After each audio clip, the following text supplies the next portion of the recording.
উপন্যাস দেওয়ানা আমার ভালোবাসা সিজন 2 লিখেছেন রিক্তা ইসলাম মায়া পর্ব 16।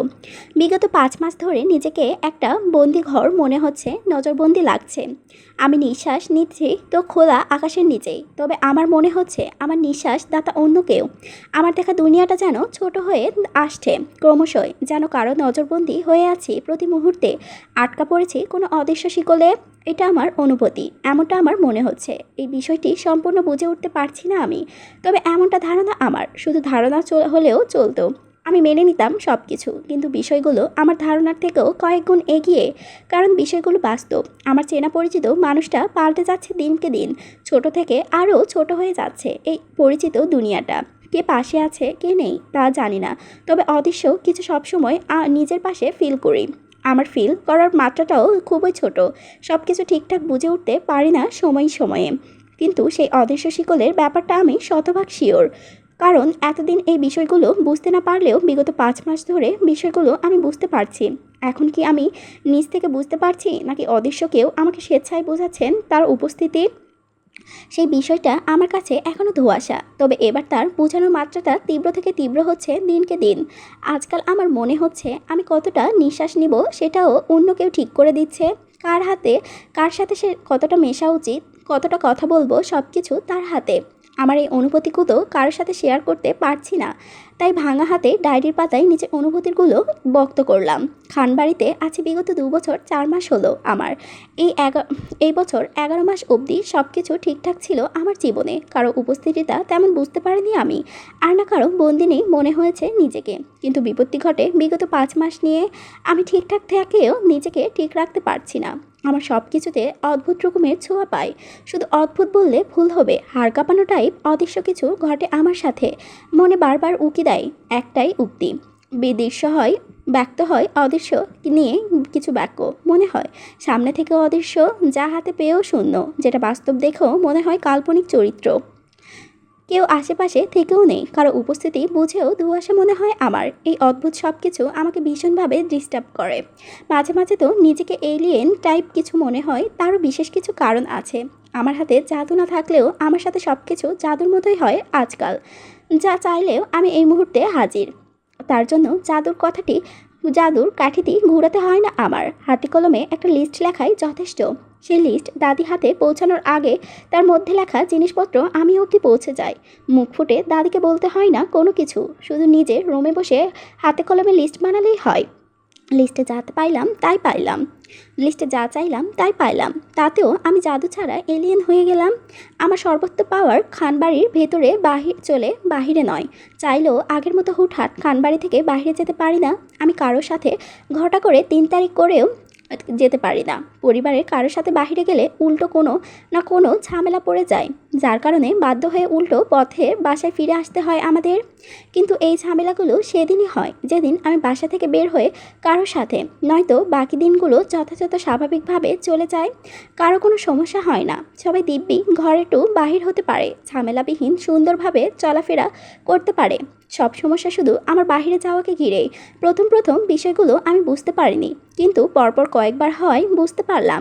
100% শিওর হওয়ার জন্য স্বেচ্ছায় একবার ট্রাই করেছিলাম, ফলাফল একই এসেছিল, তাই নিশ্চিত হলাম। মনের কথাগুলো হাতে কলমে লিখে থেমে যায় মায়া। বুক ফুলিয়ে শ্বাস নেয়, চোখ বন্ধ করে নিজেকে স্থির করে। কিশোরী বয়সে নতুন নতুন অনুভূতি এই অদৃশ্য মানবকে ঘিরে মায়া। নিজের অনুভূতিটা ঠিক করে বুঝে উঠতে পারছে না মায়া। ভয়, বিরক্তি, ভালো লাগা, সেই সাথে চাপা রাগের সংমিশ্রণ এক অনুভূতি সৃষ্টি হয়েছে মায়ের এই অদৃশ্য মানবকে ঘিরে। মায়া চোখ মেলে তাকায় সামনে, দৃষ্টি শূন্যতে ভাসমান। কয়েক সেকেন্ড তাকিয়ে থেকে পুনরায় স্থির হয় লেখনীতে। ভাঙা হাতে আবারও লেখা শুরু করে। আমার জীবনের পেছনে ফেলে আসা খানবাড়ির কাটানো বিগত 5 মাস আমি অনেকটাই ডিস্টার্ব হয়েছি, আবার অদ্ভুত কিছু ফিলও করেছি। স্কুলের প্রথম লাভ লেটার রবিন থেকে পাওয়া আমার অ্যাকসেপ্ট করিনি, তবে সেদিনের ঘটনার পর থেকে রবিন ও তার গ্যাংকে আমি দ্বিতীয় দিন গিয়ে স্কুলে পাইনি। তার কোথাও আছে তাও জানি না। সেকেন্ড লেটার আমি 10ম শ্রেণীর সিনিয়র ভাই থেকে পেয়েছিলাম। সেটা হৃদ ভাইয়ের হাতে যাওয়ার পরপর হয়েছিল, কী হয়েছিল তাও জানি না। তবে আমি সুস্থ হয়ে স্কুলে গিয়ে সেই সিনিয়র ভাইয়াকে আর দেখিনি স্কুলের কোথাও। আজ পর্যন্ত আমার অজানা সেই সিনিয়র ভাইটা কোথায় আছে সেটা নিয়ে আমিও খোঁজ করিনি কখনো, কিন্তু সেদিনের পর থেকে হৃদ ভাইয়ের ভয়ে আমিও কোনো ছেলেকে নিজের পাশে ঘেঁষতে দেইনি, গুটিয়ে নিয়েছিলাম নিজেকে। তবে আমার চলার স্বাধীনতা ছিল পরোক্ষভাবে, কিন্তু বিগত 5 মাস ধরে হচ্ছে তার উল্টোটা। স্বাধীনতা তো দূরে থাক, যদি কোনো ছেলে মানুষ নিজ থেকে আমার সাথে কথা বলতে আসে, ঠিক তার দুনিয়াটের ভেতর ভেতর তৃতীয় পক্ষ হয়ে কেউ না কেউ সেখানেই এসে তাকে আমার সামনে থেকে ইনিয়ে বিনিয়ে ছলে নিয়ে যাবে ঠিকই, কিন্তু দ্বিতীয় দিন সেই মানুষটাকে আর চোখে দেখতে পাই না আমি। বাসা থেকে কোথাও যেতে পারি না, সেটা আগেও বলেছি। দাদা দাদি আমাকে কোথাও যেতে দিলেও অদ্ভুত কারণে আমি যেতে পারি না, আটকা পড়ি খান বাড়িতেই, সেটাও বলেছি। শপিং যেতে চাইলে পর মুহূর্তেই আমার শপিংয়ের জিনিসপত্র বাসায় হাজির থাকে আমার করা লিস্ট অনুযায়ী, সেটাও বলেছি। কিন্তু এই সব কিছুর কে করে আমার জন্য, এটাই সবচেয়ে বড় প্রশ্ন। কেন করেন? কি চাই তার? কি হবে আমাকে নিজের বন্দিনী বানিয়ে? এমন হাজার প্রশ্ন মাথায় দলা পাকিয়ে আসে প্রতি মুহূর্তে। বলার মতো উপযুক্ত কাউকে পাচ্ছে না, বলতে গেলে অনেকটা ভয়ে শেয়ার করতে পারছে না আমি এই বিষয়গুলো। কারণ কারো নজর আমার উপর থাকে সব সময়। যাকে বলবো তার যদি কোনো ক্ষতি হয়, এই ভয়ে সেটিয়ে থাকি সব সময় নিজের মধ্যে। নিজের ভেতরে চেপে রাখতে পারছিলাম না, তাই ডায়েরিতে বহিঃপ্রকাশ করলাম। প্রথম ভাবতাম হয়তো দাদাভাই আমার জন্য কাজগুলো করে দেয়, কিন্তু পরে পরে বুঝলাম দাদাভাই নয়, অন্য কেউ করে দেয় আমার কাজগুলো। ডেলিভারি জিনিসপত্র দাদাভাইয়ের অফিসের একজন মেয়ে সেক্রেটারি নিয়ে আসে, পার্সেলগুলো দিয়ে বিনা বাক্যে চলে যায় সব সময়। দাদা দাদি মনে করে মেয়েটা আমার কথাতে জিনিসপত্রগুলো নিয়ে আসে আমার জন্য, কিন্তু আমি যে সেই মেয়েটাকেই চিনি না সেটা বোধগম্য নয় দাদা দাদির। পার্সেল দেওয়া নিয়ে ওনারাও চিন্তিত নয়, আর আমি মনে করতাম দাদাভাই হয়তো নিজ থেকে আমার জন্য এসব নিয়ে আসতো। কিন্তু বিগত 5 মাস ধরে বুঝতে পারলাম দাদাভাই আমার জন্য কখনো এসব অর্ডার করতো না, বরং অবশেষে তিনি আজ আমাকে নিজে থেকে জিজ্ঞাসা করলো পার্সেলে কী আছে, কি আনিয়েছি আমি। ফিহা আপুর সাথে শপিংয়ে না গিয়ে বাসায় থেকে অনলাইনে অর্ডার করে আমি কেন চমকে উঠলাম। দাদাভাইয়ের কথায় হতভম্ব হয়েছিলাম তখন। আমার কোনো ফোন নেই, কোনো কিছু সম্পর্কে আমি অবগত নই আজ পর্যন্ত। সবচেয়ে বড় কথা হলো আমার জন্য ফোন শব্দটি সম্পূর্ণভাবে নিষিদ্ধ এই খানবাড়িতে। সেখানে আমার দ্বারা অনলাইনে অর্ডার ছিল আকাশকুসুম স্বপ্ন। দাদাভাই ভেবেছিল আমি ফিহা আপুকে দিয়ে অনলাইনে অর্ডার করতাম, তাই ওনার প্রশ্ন করা। কিন্তু বিষয়গুলো ভীষণভাবে দলা পাকিয়ে আসে আমার মাথায়। ভয় পাচ্ছিলাম নিজের মাঝে। এতদিন ধরে আমি কার পার্সেল রিসিভ করলাম তাহলে? আর কে বা আমাকে আমার লিস্ট করা অনুযায়ী পার্সেলগুলো পাঠাতো? সব কিছুই ধোঁয়াশা ছিল আমার কাছে। ভীষণ ঘোলাটে সে। মায়ের হাতে আবারও থামে, চোখ বন্ধ করে দীর্ঘ নিঃশ্বাস ফেলে আবারও গুটি অক্ষরে ডায়েরির পাতায় কঠিন হাতে শুধালো। আমি জানতে চাই, অদ্ভুত মানুষ আপনি কে? হয় আপনি আমার সামনে আসুন, নয়তো আমাকে ডিস্টার্ব করা বন্ধ করুন। আমি ডিস্টার্ব হচ্ছি, আপনি ডিস্টার্ব।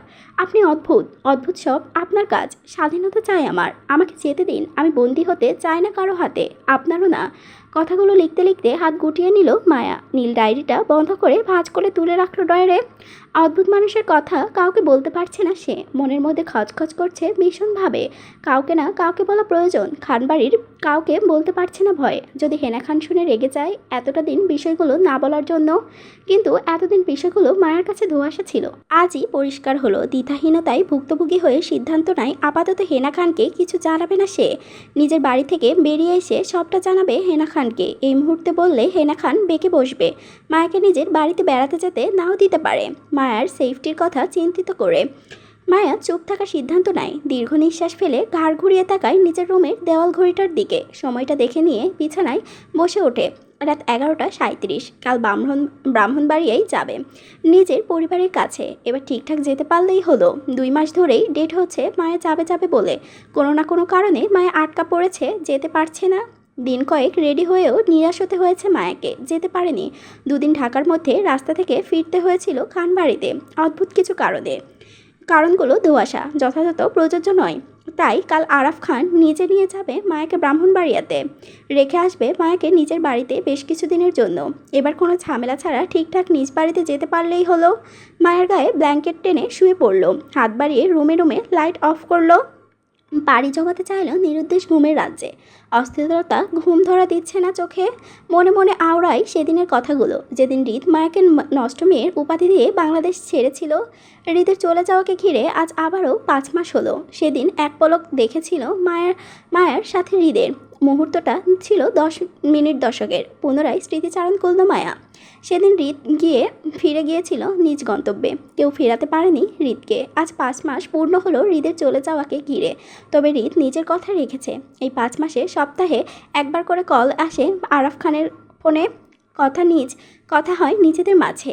এটা নিয়েই ভীষণ খুশি হেনা খান। হৃদ আজকাল নিজের অবস্থান জানায়, সেটা অনেক। মায়ার পরীক্ষা শেষ আজ 2.5 মাস হলো। পরীক্ষার পূর্বে 1 মাস ছিল যেদিন হৃদ বাংলাদেশে ছিল। পরীক্ষা চলল 1.5 মাস, সব মিলিয়ে 5 মাস। মায়া ধীরে ধীরে হৃদের স্বভাব সম্পর্কে অবগত হচ্ছে। মায়া এটাও শিওর যে আর যাই হোক, মায়ার খারাপ হৃদ ভাইয়াটা কখনো তার অদৃশ্য মানবটা হতে পারে না, কখনোই না। যে নিজের পরিবারের একটা খবর নিতে মাসের পর মাস কাটিয়ে দেয়, সেই খারাপ চরিত্রের ব্যক্তি কখনো মায়ের অদ্ভুত মানুষটি হতে পারে না। তাহলে কে হতে পারে? মা চোখ বন্ধ করেই ভাবে। গভীর সেই চিন্তা। চোখ বন্ধের পাতায় কিছু একটা ভেবে হিসেব মেলাতে চট করে ধূর ফুরিয়ে উঠে উত্তেজনায় মায়া অস্পষ্ট স্বরে আনমনে বলে উঠল, আয়ন ভাই। মায়া চমকায়, তরতর করে খেপে উঠে শরীরময়। হ্যাঁ, আয়ন ভাইয়া তো হতে পারে। তার অদৃশ্য মানবটা কেন হতে পারে না? অবশ্যই হতে পারে। হয়তো মায়ের আয়ন ভাই এতদিন ধরে এসব করছিল মায়ের জন্য। সে বুঝতে পারেনি বিষয়গুলো, কিন্তু কেন করছিল এমনটা? মায়ের আয়ন ভাইয়া কি চাই তার? মায়া কম্পিত হাতে ঠকঠক করে 1 গ্লাস পানি খেয়ে গলা ভিজিয়ে নেয়, শান্ত হয়। মায়া ভাবে, তার আয়ন ভাইয়া দেশে আসলে এবার সে ঠিকঠাক কথা বলবে, লক্ষ্য করবে তার আয়ন ভাইয়াকে, বুঝতে চাইবে সত্যি কি মায়ের আয়ন ভাইয়া অদ্ভুত মানুষটা। আয়ন বাংলাদেশে নেই আজ 2 মাস হলো। লন্ডনে আছে ডাক্তারির নতুন ডিগ্রি পরীক্ষার জন্য। ফিরতে আরও 1 মাস সময় লাগবে এবার। মায়ের এসএসসি পরীক্ষার সারাটা সময় মায়ের সাথে ছিল আয়ন। মায়ের পরীক্ষার হলে নেওয়াটা সবটাই আয়ন নিজে করেছে। মায়ের পরীক্ষা শেষ হওয়ার 15 দিন পর আয়ন পাড়ি জমায় লন্ডনের উদ্দেশ্যে। নিজের পরীক্ষার জন্য আজ 2 মাস হলো অবসর সময় বের করে ভিডিও কল করে থাকে নিজের পরিবার ও মায়ের সাথে। সময়টা এইভাবে পার হচ্ছে 2 মাস আয়নের। অনেকটা সময় নিয়ে ঢাকা জ্যামে আটকা আছে আরাফ খান। সামনে কয়েকটি সারিবদ্ধভাবে ট্রাক, সিএনজি, অটোরিকশা নিঃশব্দে থামানো, কিন্তু তারপরও গন্ডগোলের প্রচণ্ড শব্দ আসছে তাদের কানে সামনে থেকে। কারা করছে জানা নেই। মনে হচ্ছে রাস্তায় কোনো ভয়ানক টাইপের ঝামেলা চলছে এই মুহূর্তে। নিশ্চিত কোনো আজাইরা পাবলিক একে অপরের সাথে রাস্তায় মারামারি করে ঝামেলা পাকাচ্ছে মধ্য রাস্তায়। বিরক্তিতে চোখ মুখ কুঁচকে আসে আরাফ খানের। ব্রাহ্মণবাড়িয়া যাওয়ার একটাই সোজা রাস্তা, কিন্তু এতক্ষণে গন্ডগোল থামার নাম নেই। উল্টো জ্যামে বাঁধিয়ে বসে আছে। জ্যাম এতটা যে এখান থেকে গাড়ি ঘুরিয়ে পেছনে ফিরে যাওয়ার রাস্তাটাও বন্ধ। বামে মোড়ে ভিন্ন রাস্তা ধরে যেতে হবে। আরাফ খান বিরক্তি নিয়ে আবারও বাহিরের দিকে তাকায়। কড়া রোদে খা করছে সব কিছু। 12টা 57 বাজে। অস্বস্তিকর পরিস্থিতির চোখ মুখ কুচকে সেই বিরক্তির দৃষ্টি স্থির করলো পাশে তিক্ততার গাছের ড্রাইভারকে বলে উঠল, এই রাস্তায় জাম লাগার কথা না, তারপরও আজকে জাম লাগে বসে আছে। অসহ্যকর। দেখতো এগিয়ে সামনে কি হচ্ছে। একটা গন্ডগোল কিসের আসছে সামনে থেকে? এভাবে জ্যামে আটকা বসে থাকলে আজ সারাদিনও মনে হয় না ব্রাহ্মণবাড়িয়াতে পৌঁছাতে পারবো। যা, এগিয়ে গিয়ে দেখ কি হয়েছে। আরাফ খানের কথা অনুযায়ী সাথে সাথে সম্মতি জানায় ড্রাইভার।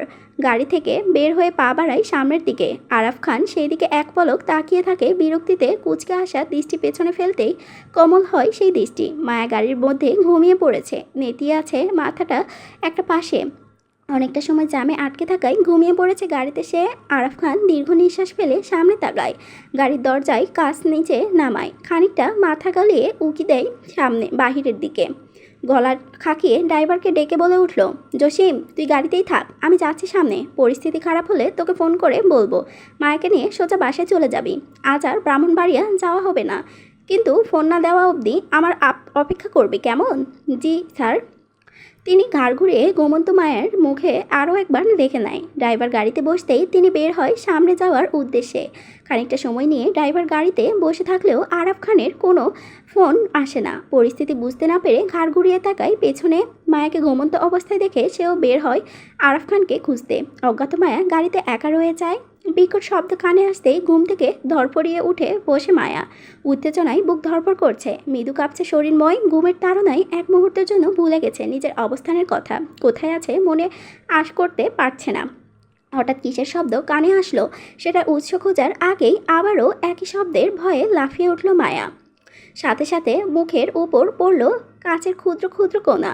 মুহূর্তেই মুখের ওপর আড়াআড়িভাবে হাত রাখে কুঁচকে গেল বামে, নিজেকে সেফ রাখার চেষ্টায়। কিছু লোক গাড়িতে হকিস্টিক দিয়ে লাগাতার আঘাত করছে ভেঙে ফেলার জন্য। প্রত্যেকের চেহারায় হিংস্রতার চাপ, সেই সাথে হাতে গলায় রক্তের ছাপ, দাগ। বোঝা যাচ্ছে সন্ত্রাসী হামলা পড়েছে চারপাশে। মায়া ভয়ে আতঙ্কে ওঠে, বিচলিত হয়ে সাথে সাথে সিট থেকে নিচে পড়ে বসে, নিচে লুকায় সন্ত্রাসীর দৃষ্টি হতে। তরতর করে কেঁপে ওঠা সারা শরীর। এমন ভয়াবহ পরিস্থিতির সাথে মায়ের পূর্ব পরিচিত নয়। মুহূর্তে ঘাম ছুটে যায় কপাল বেয়ে গলায়।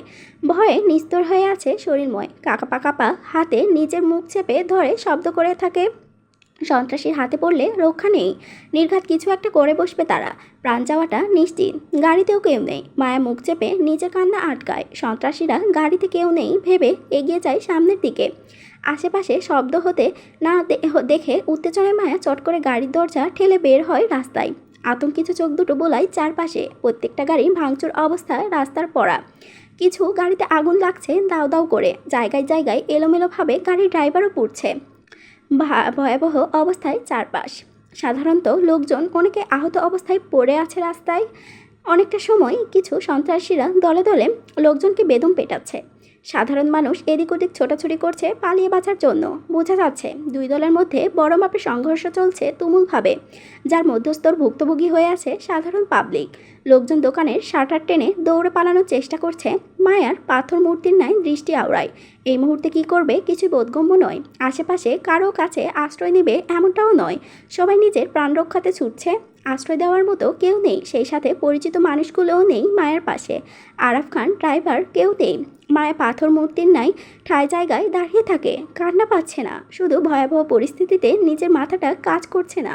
মায়াকে দাঁড়িয়ে থাকতে দেখে রাস্তার অপর পাশ থেকে চেঁচিয়ে উঠল অর্ধবয়সী এক লোক। নিজের রক্তাক্ত কপাল ডান হাতে চেপে ধরে মায়াকে উদ্দেশ্য করে বলল, আই মেয়ে, এখানে দাঁড়িয়ে না থেকে দ্রুত পালাও। চারপাশে সন্ত্রাসীদের হামলা পড়েছে। নিজের প্রাণ বাঁচাও, আগে দৌড়ে পালাও, যাও।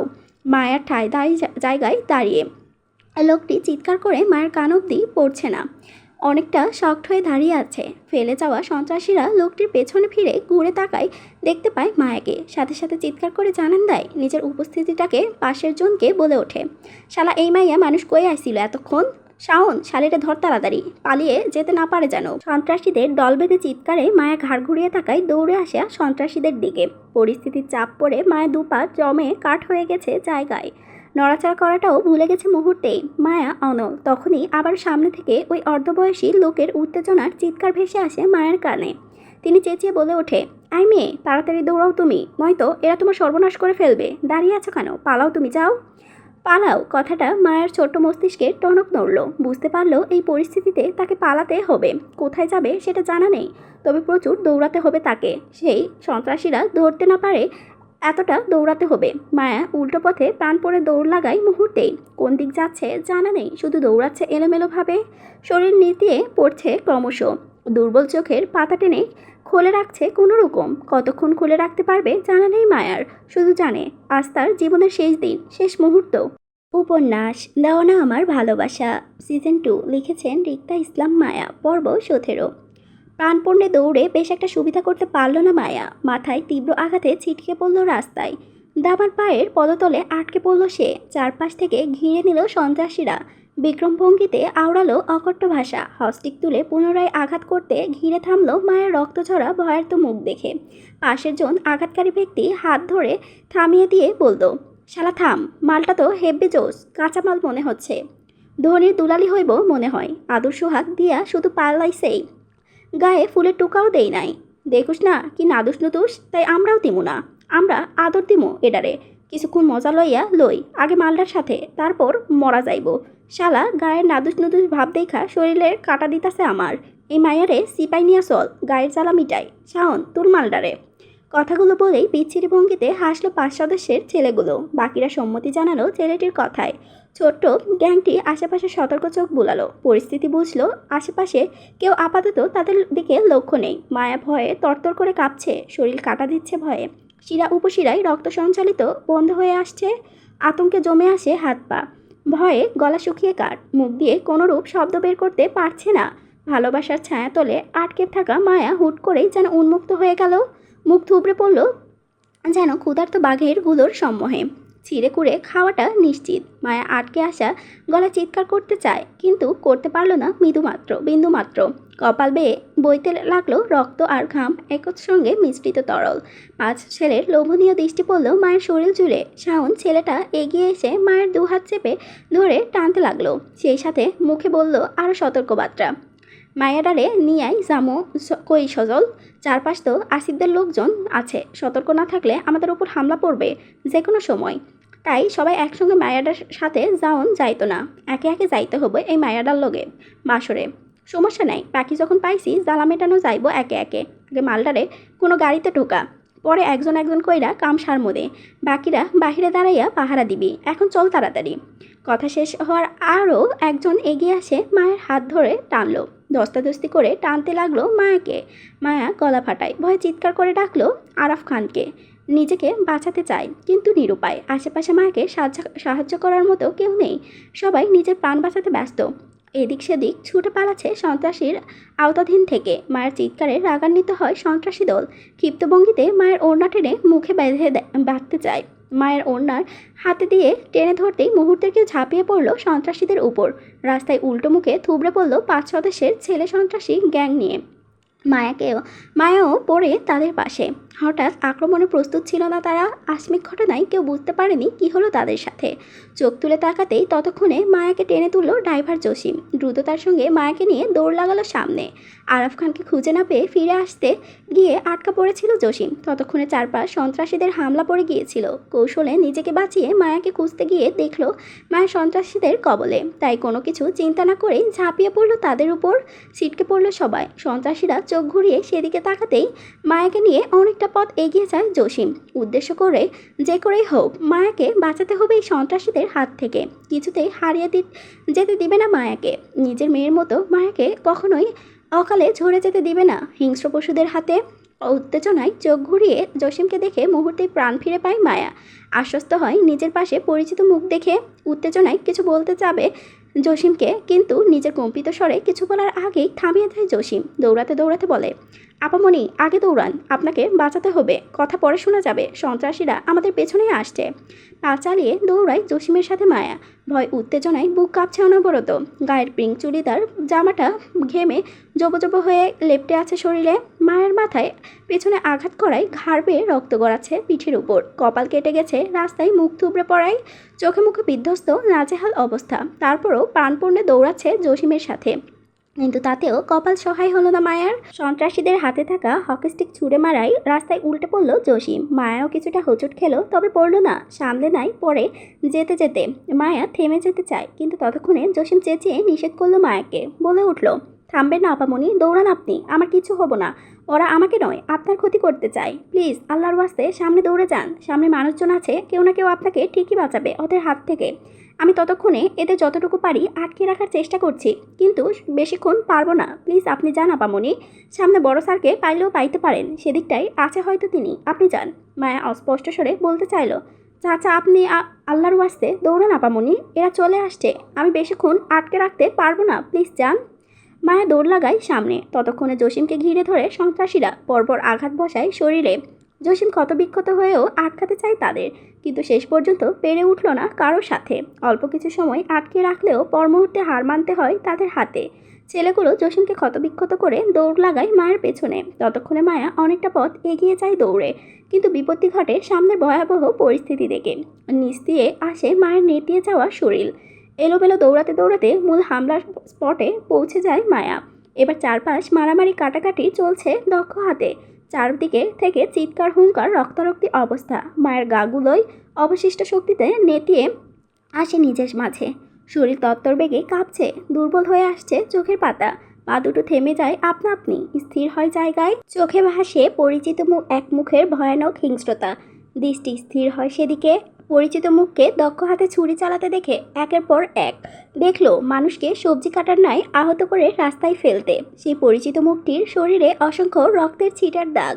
আশ কালারের শার্টটিতে রক্তে ভেজা কালো হয়ে আছে। স্তব্ধ নিবাক মায়া ঠায় দাঁড়িয়ে থাকে জায়গায়, পাথরের মূর্তির ন্যায়। আজকের এই পরিস্থিতিটা মায়ার মাথায় ব্যাপকভাবে আঘাতখানি করছে। যে কোনো সময় জ্ঞান হারাবার উপক্রম। শরীর দুর্বল, কোনো রকম চোখ টেনে খোলে রাখার প্রয়াস চালালো সে। অস্পষ্ট স্বরে ডাকলো সেই পরিচিত মানুষটাকে, বলে উঠল, মিস্টার ভিলেন। দক্ষ হাতে ছুরি চালাতে ব্যস্ত হৃদ। মায়ের স্পষ্ট স্বরে ডাকতে যেন কানে কম্পন তুলল তার। ছুরি চালানোর মধ্যে দিয়েই বেখায়ালি চোখে পড়ল পাশে।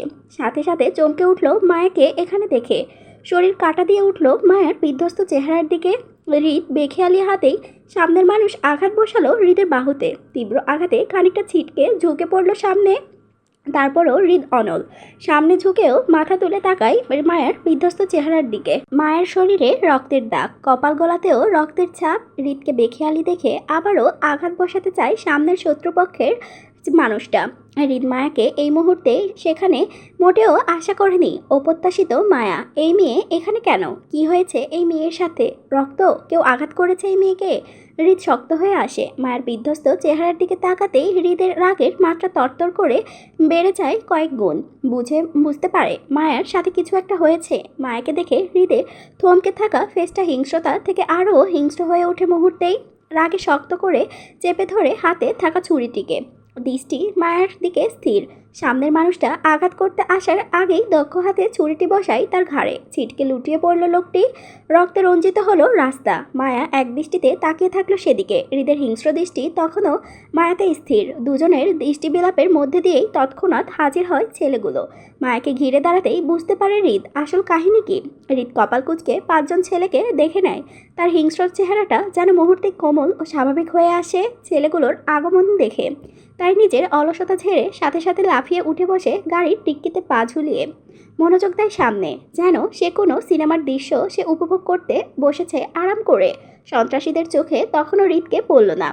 মায়াকে একা দাঁড়িয়ে থাকতে দেখে মুহূর্তেই হাতে টানে ধরলো একজন। ততক্ষণে পাশ থেকে সজল রাগী স্বরে বলে উঠল, শালি আমাদের না দৌড়ালে এতক্ষণ বাসরটাও হয়ে যেত সবার। মার খাওয়ার পরও তেজ কমলো না শালির। ইচ্ছে তো করছে এখানেই মেরে পুঁতে ফেলতে, কিন্তু তাও পারছি না। আগে বাসর করব, তারপর শাড়িরে মেরে মাটি চাপা দেব। এই চল শাড়িরে নিয়া। অনুভূতিহীন মায়া তখনও ঠায় শক্ত হয়ে জায়গায় দাঁড়িয়ে থাকলো।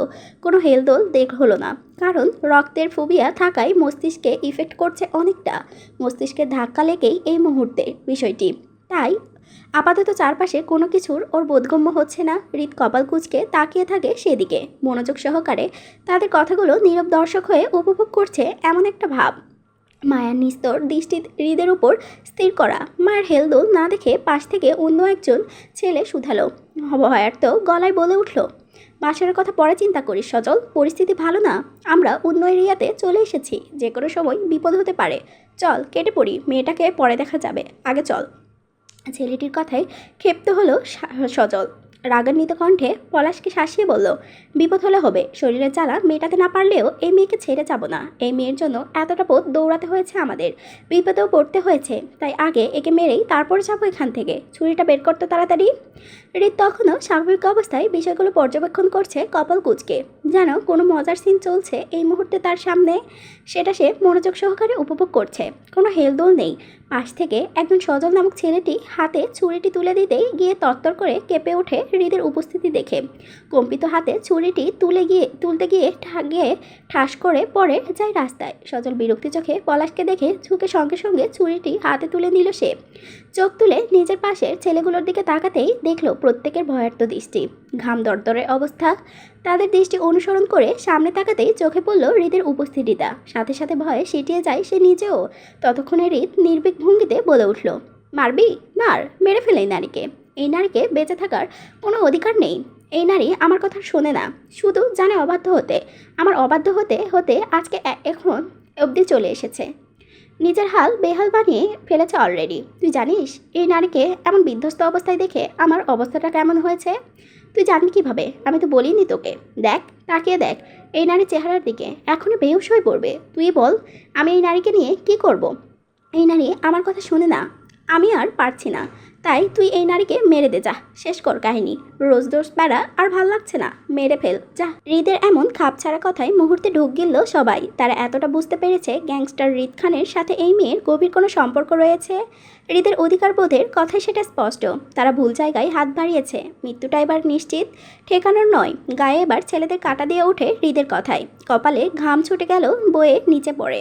কি করবে কারো বোধগম্য হচ্ছে না। পালিয়ে বাঁচতে পারবে না, হৃদ খান ছেড়ে দেওয়ার নয়, পাতাল থেকে হলেও টেনে হিচড়ে বের করবে তাদের। কি করবে উত্তেজনায় তুঙ্গে সবাই।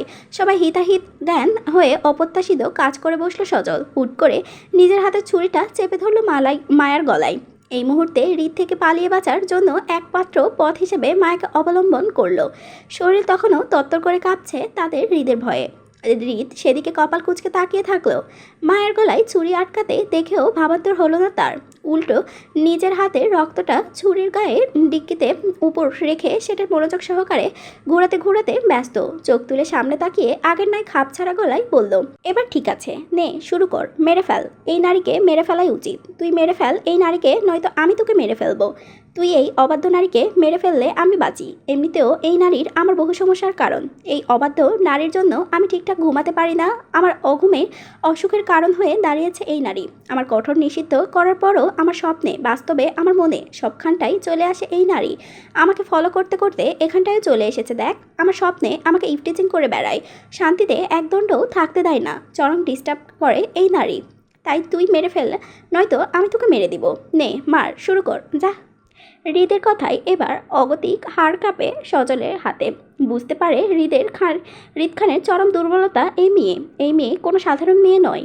এই মেয়ের সামান্য কিছু হলেও ছাড় পাবে না তারা। গ্যাংস্টার হৃদ খান যে ঠান্ডা মাথায় তাদেরকে এই মেয়ের গুরুত্বটা তার জীবনের কতটা সেটা বোঝাচ্ছে, তা তারা হাড়ে হাড়ে বুঝতে পারছে এই মুহূর্তে। নির্বাক ভয়ার্থ সজলের হেলদোল না দেখে তিত্তির মেজাজে রেগে উঠল হৃদ। হারামির বাচ্চারা, এতক্ষণ লাগে একটা মেয়ে মানুষকে মারতে তোদের?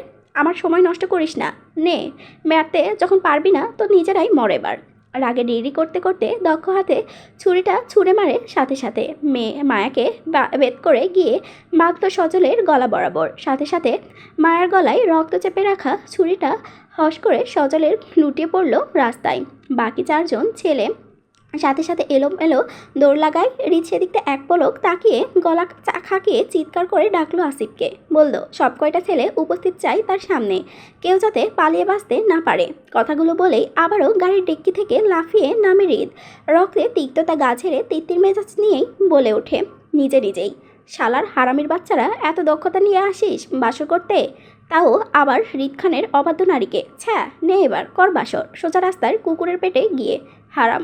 হৃদের কোনো কথা কানে আসলো না মায়ার। জোর পুক টেনে খুলে রাখা চোখ জোড়া মুহূর্তেই বন্ধ হয়ে যায় নিজের সামনে লাশ দেখে। পায়ের কাছে গরম তাজা রক্ত দেখে সঙ্গে সঙ্গেই মায়াও রাস্তায় লুটিয়ে পড়ল রাশের পাশে। হৃদ বিরক্তিতে চোখ মুখ কুঁচকে ফেলে।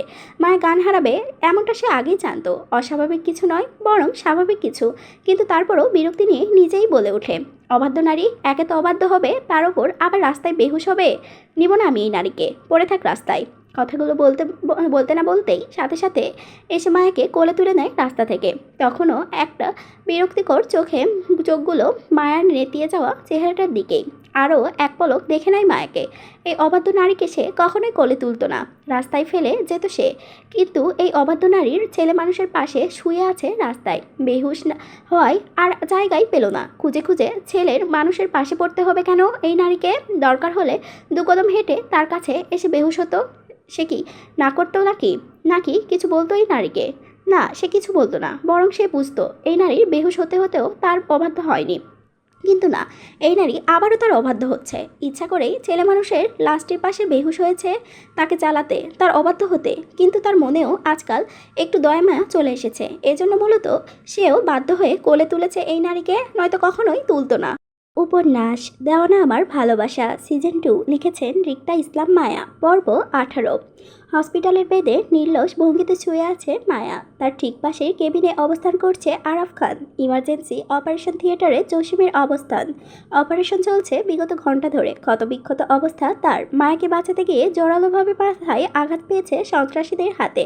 প্রচুর রক্তক্ষয় হয়েছে। আসিফ সেখান থেকে উদ্ধার করেছে আরাফ খান ও জসিমকে। সোজা হসপিটালে অ্যাডমিট করিয়েছে। আরাফ খানের উপরও হামলা হয়েছিল, সেখান থেকে অজ্ঞান অবস্থায় তুলে এনেছে আসিফ। স্যালাইন চলছে তার হাতেও, অবস্থা খানিকটা এখন ভালো, সুস্থ তিনি। হুঁশ ফিরেছেন আরও ঘন্টা তিনেক আগেই। উপস্থিত নিজের পরিবারের সাথে কথা বলেছেন হাসি মুখে। মাথায় আর বাহুতে ব্যান্ডেজ করা হেনা খান কেঁদে কুটে বুক ভাসাচ্ছেন। খান পরিবারের প্রতিটা সদস্যের জানানো হয়েছে ইতিমধ্যে তাদের হামলার কথাটা। বিকাল থেকে খান পরিবারের প্রত্যেকটা সদস্যই হসপিটালে ভিড় জমিয়েছিল। উপস্থিত ছিল হেনা খানের দুই কন্যা সাহেবা ও মেহেরবান। তাদের স্বামী ও সন্তানরা ততক্ষণে যাবৎ হসপিটালেই ছিল। লন্ডনে ফোন করে আয়ানকেও জানানো হয়েছে তাদের পরিস্থিতির কথা। উত্তেজনায় পাগল পাগল হয়ে ফিরছে বাংলাদেশে সে। ইমার্জেন্সি টিকিট নিয়েছে বাংলাদেশের।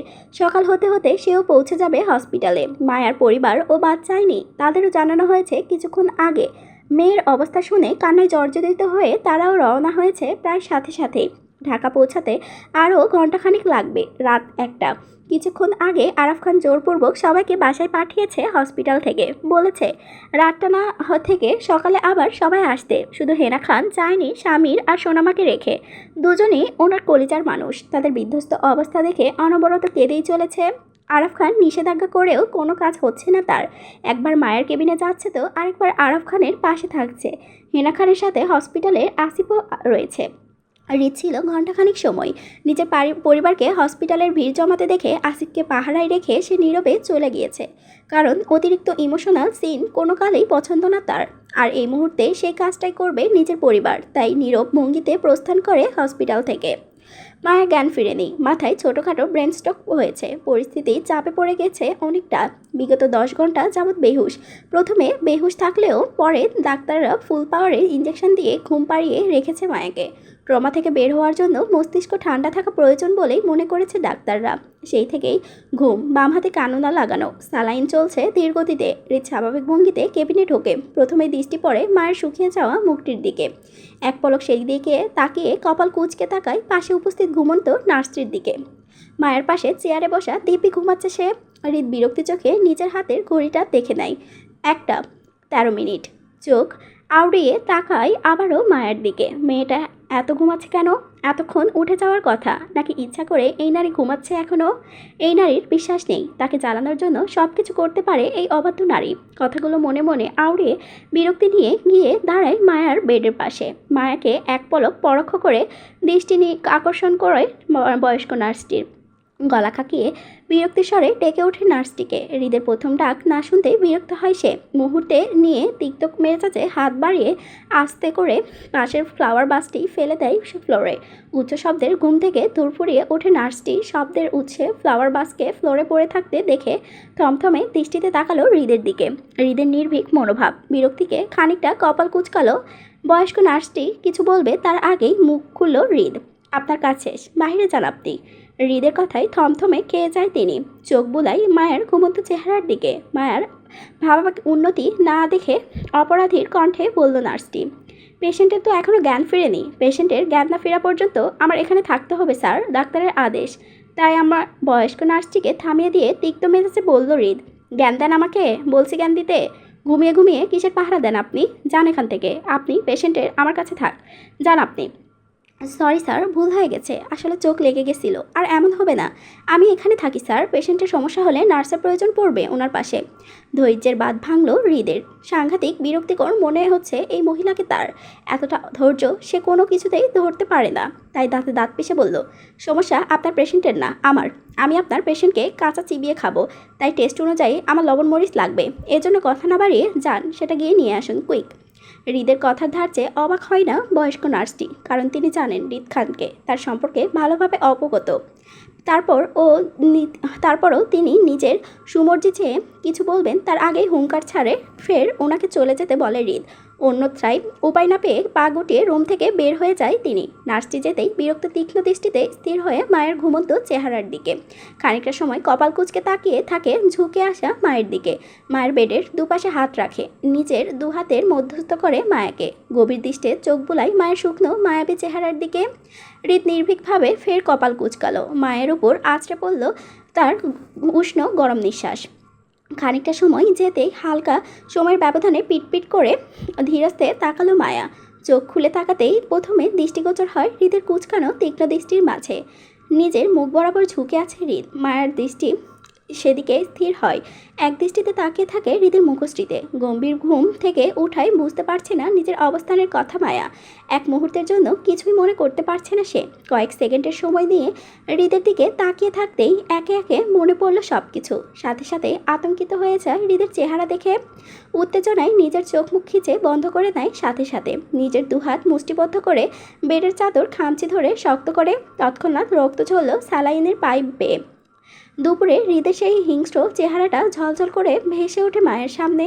দক্ষ হাতে মানুষ মারার দৃশ্যটা আঘাত হানল হৃদের মস্তিষ্কে ফের। আর হৃদ সেদিকে কপাল কুঁচকে তাকিয়ে থাকে, চোখ বুলায় মায়ের বাম হাতে রক্ত ওঠা কানুলার দিকে। পাইপের রক্ত স্যালাইনে উঠতে দেখে হৃদ দৃষ্টি ঘুরায় মায়ের ভয়ার্ত মুখের দিকে। হৃদ নির্ভীক, মাত্রাধিক স্বাভাবিক ভঙ্গি তার। মায়ের ভয়টা সে বুঝতে পারছে। ভয় পাওয়াটাও অস্বাভাবিক কিছু নয়, কিন্তু তারপরও সেটা পছন্দ হচ্ছে না হৃদের। তার মতো গ্যাংস্টারকে ডেঙ্গানো ভয় লাগে না, অথচ সামান্য লাশ থেকে বেহুশ 10 ঘন্টা। বিষয়টি আসলেই বিরক্তিকর হৃদের কাছে। গম্ভীর তপ্তশ্বাস ফেলল মায়ের মুখের উপর। সঙ্গে সঙ্গে কেঁপে ওঠে মায়াকে কাঁপতে দেখে বাঁকা হাসল হৃদ। আলতো হাতে মায়ের কাঁধের সরে যাওয়া কাপড়টা টেনে উঠিয়ে দিল উপরে। ঢেকে দেয় নিচের অবশিষ্ট বেরিয়ে আসা অন্তর্বাসের ফিতার এক টুকরো কাপড়টি। হৃদের হালকা হাতের ছোঁয়ায় আবারও মায়া কেঁপে উঠতেই আরও খানিকটা মায়ের দিকে ঝুঁকে পড়ে হৃদ। মায়ের কানের কাছে মুখ গুছে কণ্ঠ খাদে নামিয়ে বলে, নাইস কালার। হৃদের নেশালো কণ্ঠ মায়ের কর্ণকহর হতেই ঠোঁট কামড়ে কান্না আটকায় মায়া। হৃদের কথার মানে বোধগম্য হলো না তার, তাই আরও খানিকটা চোখ মুখ কুচকে ফেলল ভয়ে। হৃদ মায়ের কান থেকে মুখ উঠায়, বারবার বরাবর হয় মায়ের চেহারার দিকে। নিজের ডান হাতটা আলতো ছোঁয়ায় মায়ের বাম হাতের ওপর। মুষ্টিবদ্ধ করা মায়ের হাতটা ছাড়িয়ে দিতে চায় রক্ত ওঠা থেকে, কিন্তু মায়ের হেলদোল নেই। হৃদ বাধ্য হয়ে মায়ের হাতের কানুলা হাতে এক হাতে স্যালাইন সুইচটি খুলে ফেলে, বন্ধ করে মায়ের হাতে রক্ত ওঠা থেকে। মায়ের বন্ধ চোখের পাতা অনবরত কাঁপছে ভয়ে। হৃদ স্বাভাবিক ভঙ্গিতে সোজা হয়ে দাঁড়ায়। মায়ের ভয়ের কারণ বুঝতে পেরে পিছিয়ে যেতে থাকে নিঃশব্দে। পিছিয়ে যাওয়া পা থেমে দরজার সামনে, দৃষ্টি স্থির মায়ের দিকে। মায়া হৃদের উপস্থিতিটা নিজের কাছে না পেয়ে সন্দেহ বসে ধীরস্বস্তে চোখ তাকায় সামনে। চোখের সামনে কাউকে দেখতে না পেয়ে তৎক্ষণাৎ স্বস্তির নিঃশ্বাস ফেলে। পাশে তাকাতেই চোখে পড়ল হৃদের নির্ভীক ভঙ্গির উপস্থিতি। চোখাচোখি হয় দুজনের। মায়া ভয়ে দ্রুত মুখ ফিরিয়ে নিতেই কানে আসলো হৃদের বেপরোয়া কণ্ঠ, ম্যাডাম ভয় পাচ্ছেন? সবে তো শুরু, চিন্তা করবেন না ম্যাডাম, আমি আছি তো আপনাকে ভয় দেখানোর জন্য। রোজ রোজ দেখা হবে আমাদের, বারবার দেখা হবে, কারণে অকারণে দেখা হবে। আপনি প্রস্তুত থাকিয়েন, আমি প্রস্তুতি নিয়েই এসেছি। লাইফে স্বেচ্ছায় আনতে চাই নাই আপনাকে, জোর করে এসেছেন আপনি, তাই ওয়েলকাম টু মাই বেপরোয়া লাইফ। মায়া চমকে উঠে মুহূর্তে মুখ ফিরিয়ে তাকায় হৃদের দিকে। হৃদ বেপরোয়া হাতে দুহাত ছাড়িয়ে দেয় মায়ের সামনে। অ্যাটিটিউডের সহিত পুনরায় বলে উঠল, welcome to my gangster life madam. গ্যাংস্টারের সাথে পাল্লা পেরেছেন আপনার। এবার থেকে রোজ আপনার সৎসাহসের প্রয়োজন পড়বে ম্যাডাম। হসপিটাল থেকে সুস্থ হয়ে নয়, বরং সাহস নিয়ে বাসায় যায়েন। কিন্তু আজকাল শুধু আপনার সাহসটাই প্রয়োজন হবে ম্যাডাম, কারণ আমি তো আছি আপনাকে ভয় দেখানোর জন্য। আপনাকে মারা প্ল্যানিং করে এসেছি এবার। পারলে নিজেকে বাঁচিয়েন আমার থেকে। আমিও এখানে, আপনিও এখানে। কথাগুলো শেষ করে প্রস্থান করে সে। যে ধাপে এসেছিল সেই ধাপেই বেরিয়ে গেল সে। মধ্য থেকে হৃদের বেপরোয়া কথায় শরীর অনবরত কাঁপতে উঠে মায়ার। হৃদের এতটা কাছে আসা আজই প্রথম, তার উপর আবার হৃদ মায়াকে মারতে চায়। তাই মায়ের চিন্তা, হৃদ ভয়ানক গুন্ডা মানুষ, অকারণেই মানুষ মানে অনবরত। হৃদ ভাইয়া খুনি, বাজে, সন্ত্রাসী মানুষ। সে দেখেছে তার হৃদ ভাইয়াকে মানুষ খুন করতে। যারা মানুষ খুন করে তারা ভালো মানুষ হয় না কখনো।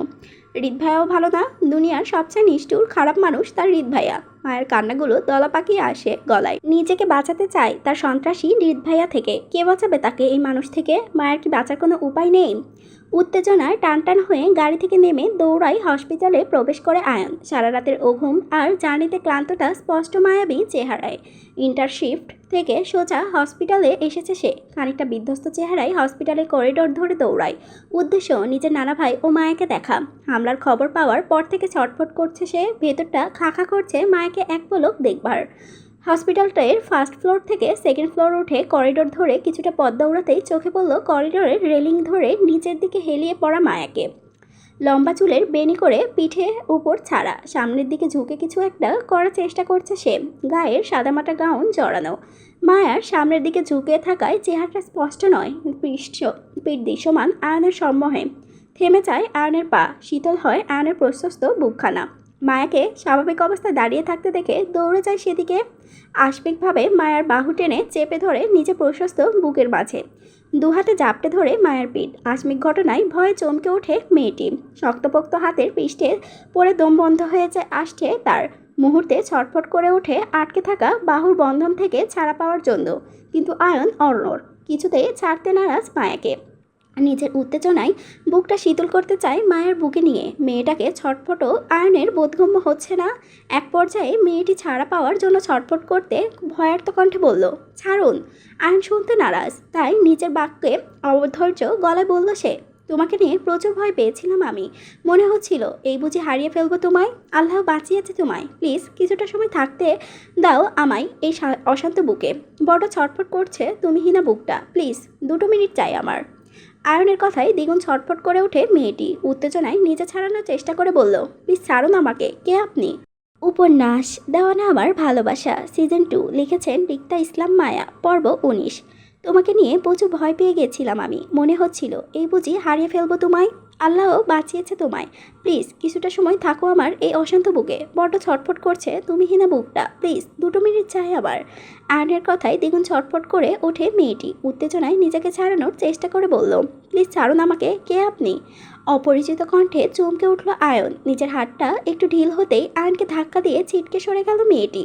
চোখ মুখ কুঁচকে ভয়ে বিষণ্ণতা ভাব, চোখগুলো চাপার আগে ঝলমল করে ওঠে শাসিত চোখে। আয়ন হতভম্ব হয়ে যায় অপরিচিত মেয়েকে নিজের সামনে থেকে। পেছন থেকে মেয়েটিকে মায়া ভেবে জড়িয়ে ধরেছিল। মেয়েটির শরীর জুড়ে মায়া গন্ধ আসছিল তার। তাই বুঝতে পারেনি মেয়েটি মায়া নয়, অন্য কেউ। অস্থিরতায় আর কিছু ভাবতে পারেনি আয়ন। এই মুহূর্তে কিছু ভাবার সময় নেই তার, শুধু মায়াকে এক পলক দেখা প্রয়োজন। তাই মেয়েটিকে কিছু বলার সুযোগ না দিয়ে উল্টো পথে দৌড় লাগায় আয়ন। উদ্দেশ্য মায়ের কেবিন। আয়নের হুট করা কাণ্ডে হ্যাপাচাকা খেয়ে যায় মেয়েটি। ঠোঁট উল্টিয়ে তাকায় সেদিকে। এই মুহূর্তে তার ভীষণ কান্না পাচ্ছে। বলতে গেলে ফ্লোরে গোড়াগড়ি করে কান্না করতে ইচ্ছা করছে তার। জানা নেই শোনা নেই হুটহাট একটা অসভ্য লোক এসে তাকে জড়িয়ে নিল। নিজের ভুল বুঝতে পেরেও তাকে সামান্য চড়েটুকু বলল না। মেয়েটি আবারও ঠোঁট উল্টিয়ে তাকায় আয়নের দৌড়ে পথের দিকে। রাগে বিড়বিড় করতে বলল, অসভ্য শহরের অসভ্য লোকের বসবাস, নোংরা লোক। ছে। আয়ন হতভম্ব হয়ে প্রবেশ করলো মায়ের কেবিনে। দরজা দিয়ে ঢুকতেই স্তব্ধ হয়ে যায় মুহূর্তেই। থেমে যায় অস্থির দুটো পা। কয়েক জোড়া চোখের দৃষ্টি স্থির হলো তার উপর। সবার হতবাক দৃষ্টি পড়ল আয়নের উপর। উপস্থিত সবাইকে দেখে থমথমে খেয়ে যায় সে। গুটিয়ে নেয় নিজেকে। অপরাধীর মতো এগিয়ে যায় সামনে। আয়নকে বাংলাদেশে দেখে এগিয়ে যায় মেহেরবান। এই মুহূর্তে হসপিটালে নিজের ছেলেকে আশা করেনি তিনি। তাই তিনি আয়নের সামনে দাঁড়িয়ে অবাক সুরে বলেন, বাংলাদেশে কখন এসেছো আয়ন? আর তুমি বাংলাদেশে আসবে সেটা আমাদেরকে জানাওনি কেন? মায়ের প্রশ্নে ইতস্তত বাঁধল আয়নের। উত্তেজনায় কাউকে জানাতে পারেনি নিজের ফিরে আসার কথা। পরিস্থিতি বুঝে চোখ আওড়ায় মায়ের শুকিয়ে যাওয়া মুখের দিকে। মায়ের দৃষ্টি স্থির আয়নের ওপর। আয়নের তাকানোতে সাথে সাথে চোখাচোখি হলো দুজনের। আয়ন এক পলক সেদিকে তাকিয়ে থেকে রুমের চারপাশে চোখ বুলায়। বেশ কিছু পরিচিত কৌতূহলী চোখও তার দিকে তাকানো। আয়ন বুঝতে পারে তারা মায়ের পরিবার। বেশ কয়েকবার ফোনে কথা বলেছিল তাদের সাথে আয়ন। আরাফ খানের ফোনে তাদের ছবি দেখিয়েছিল সে। আয়নের চুপ থাকার মধ্য দিয়ে কানে আসলো মায়ের ধারালো তীক্ষ্ণ কণ্ঠ। মেহেরবান পুনরায় প্রশ্ন করে বলল, তোমার না লন্ডনে এক্সাম ছিল, সেটার কি হলো? আয়ন ইতস্তত বোধ করে মিহি সুরে বলল, কিছু হয়নি মা। আয়নের উত্তরে সন্তুষ্ট হলো না মেহেরবান। তিনি ছেলে মেয়েদের পড়াশোনার ব্যাপারে বেশ পাংচুয়াল। আয়নের ক্যারিয়ার নিয়ে বেশ সচেতন। আয়নের এক্সাম রেখে এভাবে চলে আসাটা পছন্দ হয়নি ওনার। তাই অধৈর্য গলায় পুনরায় বলল, কিছু হয়নি মানে? আমার জানা মতে তোমার পরীক্ষা ছিল লন্ডনে। তাহলে? এতটা জার্নি, ক্লান্ত শরীর, অস্থির মনে টানপোড়ন চলছে নিজের মাঝে আয়নের। তাই ঠিকঠাক উত্তর বসাতে পারছে না নিজের মাকে। বুক ফুলিয়ে শ্বাস নিয়ে শান্ত করলো নিজেকে। বেচা গলায় বলল, এক্সাম গ্যাপ ছিল কয়েকদিন, তাই চলে আসলাম মা। 2 দিন থেকে আবার চলে যাব। এক্সামের কোনো ক্ষতি হবে না, ট্রাস্ট মি। মেহেরবান ছেলের হুটহাট ফিরে আসাতে সন্তুষ্ট হয়নি। তাই আবারও কিছু বলবে পাশ থেকে থামিয়ে দেয় হেনা খান। মেয়েকে ধমক দিয়ে কাছে ডাকলো আয়নকে। আয়ন সেদিকে যায়। মেহেরবান পরিস্থিতি বুঝে চুপ করে যায়। আপাতত ওনার চুপ থাকাটা শ্রেয় মনে হচ্ছে। মায়ার রুমের আরাফ খানেও শিফট করেছে সকালে। হেনা খানের কথায় পাশাপাশি বেডে শুয়ে আছে দুজন। আরাফ খান সবার সাথে হাসি খুশি কথা বলছে। মায়া নিজে মায়ের হাতে গরম গরম স্যুপ খাচ্ছে। আর বারবার আর চোখে আয়নকে দেখছে। এখন খানিকটা সুস্থ মায়ার পরিবার হসপিটালে আসতে আসতে রাত 3টা বেজে গেছে। সেই থেকে তারা হসপিটালেই আছে। মায়ার মা রেহেনা বেগম সবার সাথে হাসি খুশি কথা বললেও রফিকুল ইসলাম নিজের মেয়েকে ছাড়া অন্য কারোর সাথে কথা বলছেন না। অন্তত গম্ভীর মুখ বসে আছেন মেয়ের পাশে। প্রয়োজন ছাড়া তিনি নিজের স্ত্রীর সাথেও কথা বলছেন না। এতে করে মায়ের মা রেহেনা বেগম স্বামীর এমন কাজে সবার সামনে খানিকটা ইতস্তত বোধ করলেও কিছু বলে না। নিজের স্বামী শফিকুল ইসলামকে বললেও কিছু হবে না মনে করছেন না তিনি। স্বামীর মনের চাপা রাগটা বুঝতে পারেন তিনি। খান পরিবারকে নিয়ে শফিকুল ইসলাম অনেক স্ট্রিক্ট মানুষ, সোজাসাপটা কথাবার্তা ওনার, অন্তত গম্ভীর নয় চলাফেরা তার। রেহেনা বেগমের দীর্ঘ নিঃশ্বাস ফেলে। কবে যে সব কিছু ঠিকঠাক হবে সেই আশায় বুক বেঁধে আবারও চামচ ভরা স্যুপ তুলে দেয় মায়ের মুখে।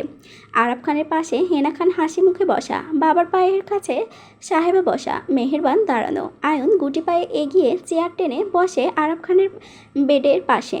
হালকা ঘাড় ঘুরিয়ে মায়াকে এক পলক দেখে নিয়ে তাকায় আরাফ খানের মুখের দিকে।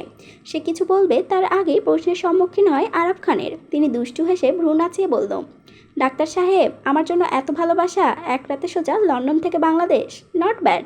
এই ভালোবাসার দাবিদার কি আমি একাই, নাকি আরও কেউ সংযুক্ত আছে আশেপাশে ডাক্তার সাহেব? আয়ন ইতস্তত বোধ করে খানিকটা লজ্জায়ও পায় আরাফ খানের কথায়। আরাফ খানের কথায় স্পষ্ট সবাই আয়নের পাগলামোর ধারণা করে ধরতে পেরেছে। মায়াকে ঘিরে উত্তেজনা বুঝতে পেরেছে। মায়ার সাথে তার এঙ্গেজমেন্টের বিষয়টি খান পরিবারে সবাই জানলেও মায়ের পরিবার এখনও অবগত নয়। তাই তারা বিষয়টি ভুল বুঝতে পারে এমনটা ভেবে আর চোখে তাকায় পাশে আয়ন। মায়া ও রেহেনা বেগমের দৃষ্টি তার উপরই, কিন্তু শফিকুল ইসলামের মেয়ের পাশে চেহারে বসে পত্রিকা পড়ছেন দিব্যি। সেই দিকে আপাতত তার খেয়াল নেই, মনোযোগী নয় খান পরিবারের কারো কথায়। পরিবেশটা স্বাভাবিক দেখে লাজুক হেসে মাথা চুলকায় আয়ন। প্রতি উত্তরে কথা ঘুরিয়ে বলল, এখন কেমন আছো নানু ভাই? ডাক্তার সাহেব কি নিজের কথা ঘুরাচ্ছেন? ও, তার মানে ভালোবাসার ভাগ আরও কেউ আছে, তাই তো?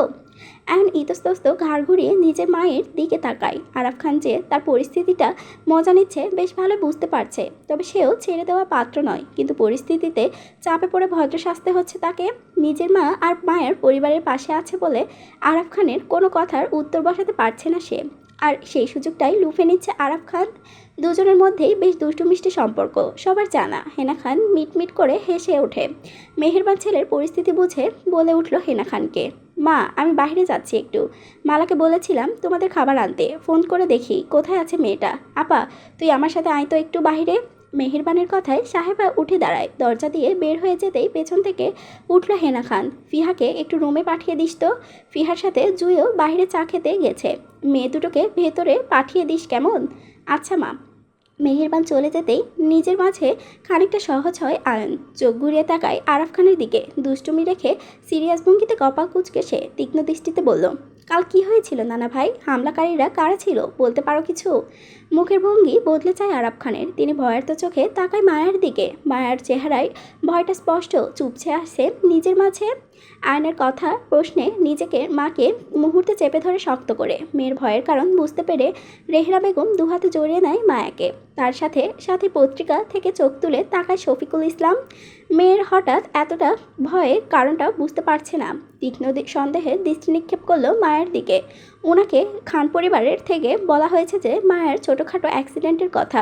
কাল মায়াকে নিয়ে ব্রাহ্মণবাড়িয়াতে ফিরার সময় ছোটোখাটো ঝামেলা হয়েছিল রাস্তায়। এতটা জানিয়েছে শফিকুল ইসলামকে হেনা খান। বিস্তারিত কিছুই জানানো না তিনি।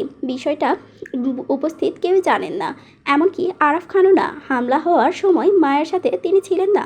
তাই কাল মায়ের সাথে ঠিক কী হয়েছিল সেটাও কেউ জানে না, শুধু ড্রাইভার জসিম ছাড়া। কিন্তু জসিম এই মুহূর্তে আইসিইউতে ভর্তি আছে। আর বাকি রইল হৃদ। সেও কাউকে কিছু বলেনি, শুধু বলেছে রাস্তা ছোটোখাটো ঝামেলা হয়েছিল, সেখানটায় আহত হয়েছিল সবাই। এক কথায় অ্যাক্সিডেন্ট বলে চালিয়েছে হৃদ, ব্যাস এতটাই জানে সবাই। কিন্তু মায়া, সে তো সবটা অবগত। মুহূর্তে চোখে ভেসে ওঠে কালকের মর্মান্তিক ঘটনা। ভয়ে সেটিয়ে যায় মায়ের বুকে। অশ্রুসিক্ত চোখে ঝলমল করে ওঠে মুহূর্তেই। আরাফ খান সেদিকে তাকিয়ে কিছু বলবে, তার আগেই মুখ খুলে হেনা খান। তিনি শান্ত ভঙ্গিতে বলে উঠল, হামলাকারীরা কারা ছিল জানি না, তবে হৃদ বলেছে ছোটোখাটো অ্যাক্সিডেন্ট হয়েছে নাকি রাস্তায়।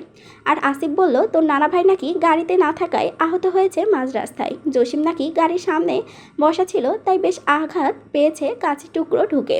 মায়া গাড়ির পেছনে থাকায় নাকি তেমন কিছু হয়নি, ওর আঘাতও পায়নি তেমন, শুধু মাথায় একটু করে আঘাত পেয়েছে।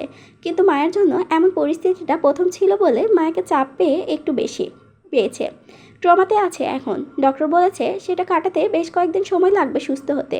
আপাতত কথা বলতে পারছে না, বাকিটা বিস্তারিত করে কিছু বলতে পারছি না আমি, তুই নিজেই চেক করে নিস, রিপোর্টগুলো বুঝে যাবি। হেনা খানের কথাই চমকে ওঠে আয়ন, দ্রুত পাশ ফিরে তাকায় মায়ের দিকে। সে ডাক্তারি সব কিছু সম্পর্কে অবগত, ছোটোখাটো বিষয় নিয়ে কখনোই পেশেন্ট ট্রমাতে যায় না, কিন্তু হেনা খানের কাছে বিষয়টি ধোঁয়াশা, তাই তিনি ডক্টরের সম্পূর্ণ কথাগুলো গুছিয়ে বলতে পারেননি অয়নকে। যতটুকু মনে ছিল ততটুকুই বলতে গেছে আয়নকে। আয়ন হাঁসফাঁস করতে লাগলো। মায়ের এমন পরিস্থিতিতে আয়ন পাশে ছিল না বলে নিজের মাঝে তীব্র অপরাধবোধ জন্ম নিল। মায়ের পাশে একটু করে বসতে চায় সে, নীরব ভঙ্গিতে কথা বলতে চায় দু চারটা, নিজের মনকে শান্ত করতে চায় মায়ের সঙ্গে কথা বলে, কিন্তু তার কিছুতেই করতে পারছে না মায়ের উপস্থিত পরিবারের জন্য। আয়ন অসহায় দৃষ্টি বোলায় মায়ের দিকে, দীর্ঘ নিঃশ্বাস ফেলে নিজের মাঝে। আপাতত সে মায়ের সম্পূর্ণ রিপোর্টগুলো চেক করা প্রয়োজন, তখনই বুঝতে পারবে মায়ের বর্তমান অবস্থান, কোন কন্ডিশনে আছে মায়ের মস্তিষ্ক। কিন্তু হৃদের এই অসময়ে বাংলাদেশের উপস্থিতিটা খানিকটা অবাক করে আয়নকে, তাই চমকিত ভঙ্গিতে বলল, হৃদ বাংলাদেশে নানু মা? কখন এসেছে? ঝামেলার সময় হৃদ ওদের কীভাবে পেল জানি না, তবে হৃদই সবাইকে হসপিটালে নিয়ে এসেছে, আমাকে ফোন করে জানিয়েছে সবটা। পরিস্থিতি উত্তেজনায় পরে হৃদকে কিছু জিজ্ঞেস করা হয়ে ওঠেনি আমার। এখন কোথায় আছে ও? অফিসে হয়তো, আমি একটু আগে ফোন করেছিলাম, বললো অফিস যাচ্ছে নাকি সে। তার মানে হৃদ কয়েকদিন থাকবে বাংলাদেশে নানু মা? হতাশ কণ্ঠে বলল হেনা খান, ঠিকঠাক বলতে পারছি না, তবে আশা করছি, ওকে জোর করা মুশকিল। কথাগুলো বলে আর চোখে তাকায় শফিকুল ইসলামের দিকে। তিনি হৃদের কথা বলতে শুনে পুনরায় মনোযোগী হয় নিজের পত্রিকার পড়ায়। হৃদ সম্পর্কে কোনো কিছু শুনতে ইচ্ছুক নয় তিনি। মেয়ের জামাই হিসেবে হৃদকে ওনার পছন্দ না। হৃদকে ছোটোবেলায় পছন্দ করলেও হৃদের বড়বেলায় সেটা পছন্দটা বিষাক্ততায় পরিণত হয়েছে ওনার কাছে। তিনি নিজেও সুযোগ সন্ধানে আছে, একটা সুযোগ পেলেই নিজের মেয়েকে নিয়ে যাবেন এই খানবাড়ি থেকে, কখনো ছায়াও মরতে দেবেন না মেয়ের এই পরিবার, খান পরিবারের কাউকে। হৃদকে তো আরও আগেই না, এমন উগ্র বেপরোয়া ছেলে কোনো কালেই পছন্দ না ওনার। কিন্তু তিনি ওয়াদাবদ্ধ, মৃত মানুষকে দেওয়া ওয়াদা রাখতে আজকে নিজের মেয়েকে এই নিষ্ঠুর আচরণের ওনার। নয়তো হৃদের মতো ছেলেকে কখনোই তিনি মেয়ের জামাই হিসেবে মেনে নিতেন না, অবশ্য এখনও মানেন না। হেনা খান শফিকুল ইসলামের বিরক্তমাখা ফেস দেখে দীর্ঘ নিঃশ্বাস ফেলে। হৃদকে পছন্দ না তার সেটা জানে হেনা খান, কিন্তু মায়ের সাথে হৃদের সম্পর্ক নেই এই ভয়েই বলে না তিনি মায়াকে নিজের সাথে করে নিয়ে যাবেন বলে।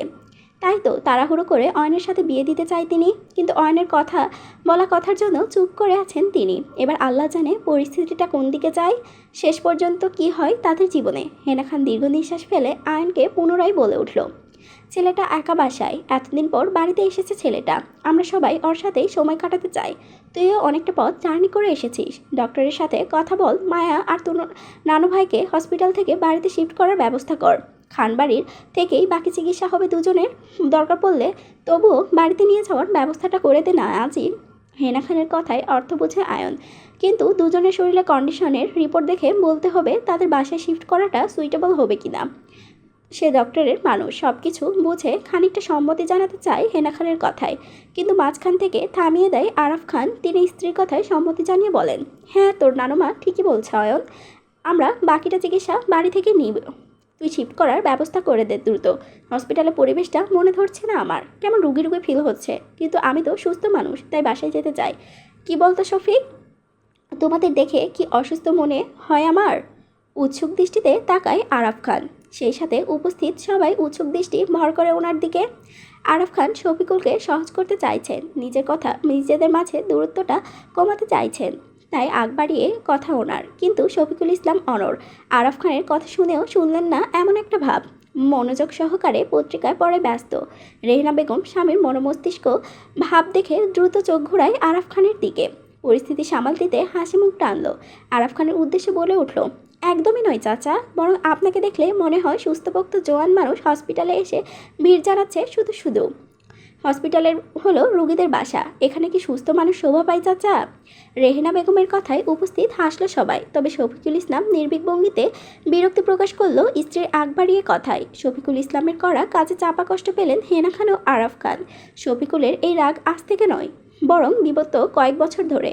সেই রাগটা বাড়ছে, বই কমছে না। গোপনে দীর্ঘ নিঃশ্বাস ফেললো দুজন, চোখ ঘুরিল রেহেনা হাসি মুখের দিকে। আরাফ খান নিজেও হাসলো রেহেনার হাসিতে। পরিস্থিতি সামলিয়ে নিজেও ফিচলে কণ্ঠে বলল, উফ, এই তো বুঝলো আমার কষ্টকেও। রেহেনা তুমি একটু বোঝাও তো, এই ডক্টর ফক্টরকে সব কিছুতে আগ বাড়িয়ে 2 লাইন বেশি বুঝতে চায় এরা। তাই তো ডক্টরদের জন্য সুস্থ হয়েও রুগীর উপাধি টানতে হচ্ছে আমার মতো ইয়াংম্যানকে। সবাই হাসলো। অয়ন শফিকুল ইসলাম থেকে দৃষ্টি ঘুরায় রেহেনা বেগমের মুখের দিকে। নিতান্ত সুন্দরী সেই মুখ, তবে মায়ের সাথে সেই মুখের বেশ একটা মিল খোঁজ পেল না সে। মায়ের সাথে চেহারার মিল খুঁজে পেল রেহেনা বেগমের। মনে হলো মার নয়, বরং বাবার কার্বন কপি মায়া। কিন্তু গায়ের রংটা না বাবার পেল না মার। বাবা শ্যামবর্ণের তো মা দুধে আলতা, কিন্তু মায়া হলো কাঁচা হলুদ ফর্সা। এমন চোখ আউড়িয়ে আর কোনো মিল করতে পারল না কারই। মায়ার কার মতো হয়েছে সেটাও ধরতে পারল না, তবে শফিকুল ইসলাম যে কতটা শক্ত মনের অধিকারী সেটা বেশ ধরতে পারল আয়ন। বিগত সময় ধরে শফিকুল ইসলামের গম্ভীর্য ভাব, একরেখা আচরণে সব কিছু লক্ষ্য করছে আয়ন। অয়ন খানিকটা সময় টেনশনে পড়ে যায় মায়ের আর তার বিয়ে নিয়ে। এই লোকটাকে আদৌ মানাতে পারবে কিনা সন্দেহ। প্রথমে মায়ের পরিবারকে সহজভাবে নিলেও এই মুহূর্তে নিতে পারছে না মায়ের বাবাকে দেখে। মনে হচ্ছে মায়ের বাবা সাংঘাতিক খেসারত মানুষ।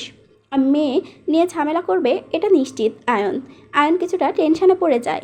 যদি মায়ের বাবা না মানে তারপরও হাল ছাড়বে না সে। দেখা যাক ভবিষ্যতে কি হয় ওনাকে নিয়ে। আয়ন এক মনে ভাবলো কথাগুলো। পাশ থেকে আরাফ খানের কথা কানে আসতেই ঘাড় ঘুরিয়ে তাকায় সেদিকে। নিঃশব্দে হেসে সম্মতি জানায় আরাফ খানকে।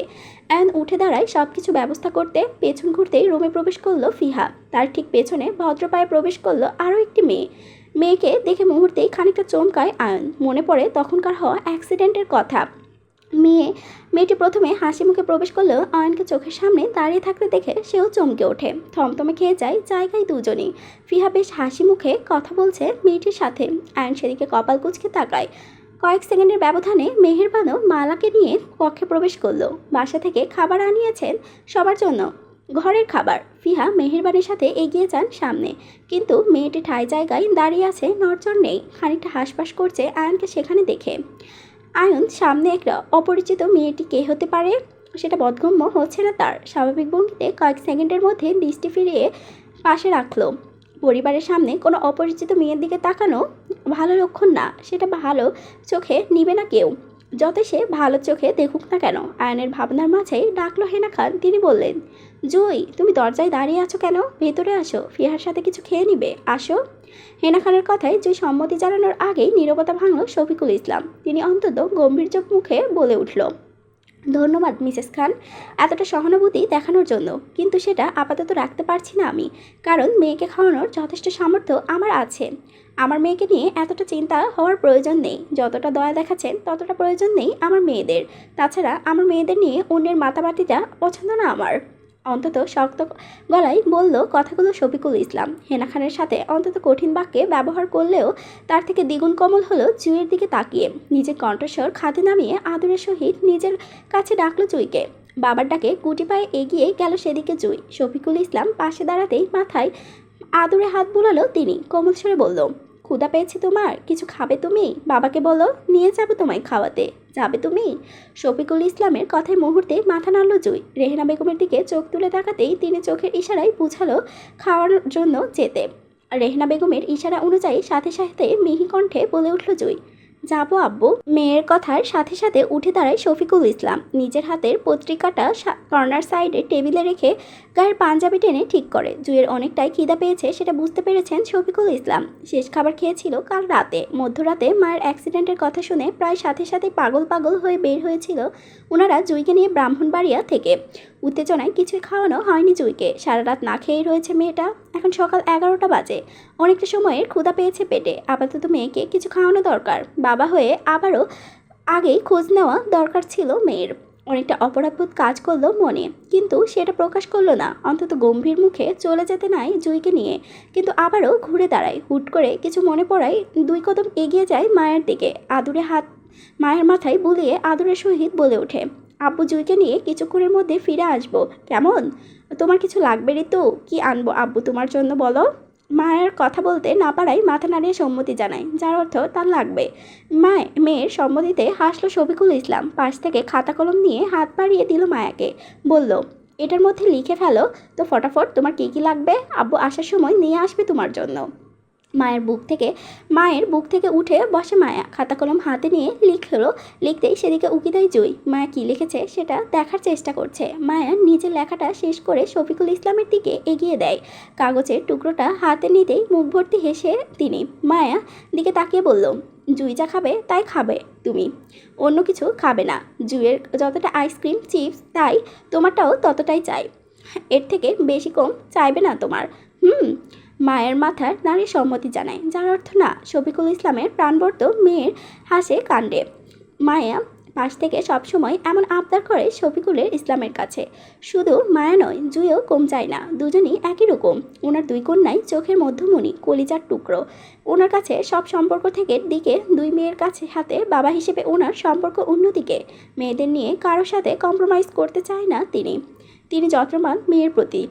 তাই অসময়ে মায়াকে খান পরিবারের কাছে দিয়ে দেওয়ার জন্য মোটেও প্রস্তুত ছিলেন না তিনি। বলতে গেলে ওনাকে ধর্মনীতির জালে ফাঁসিয়ে নিজের মেয়েকে জোরপূর্বক নিজেদের কাছে রেখেছেন খান পরিবারের সদস্যরা। সুযোগ সন্ধানে তিনিও বসে আছেন। সুযোগ পেলে তিনিও বুঝাবেন মেয়ে হারানোর কষ্ট।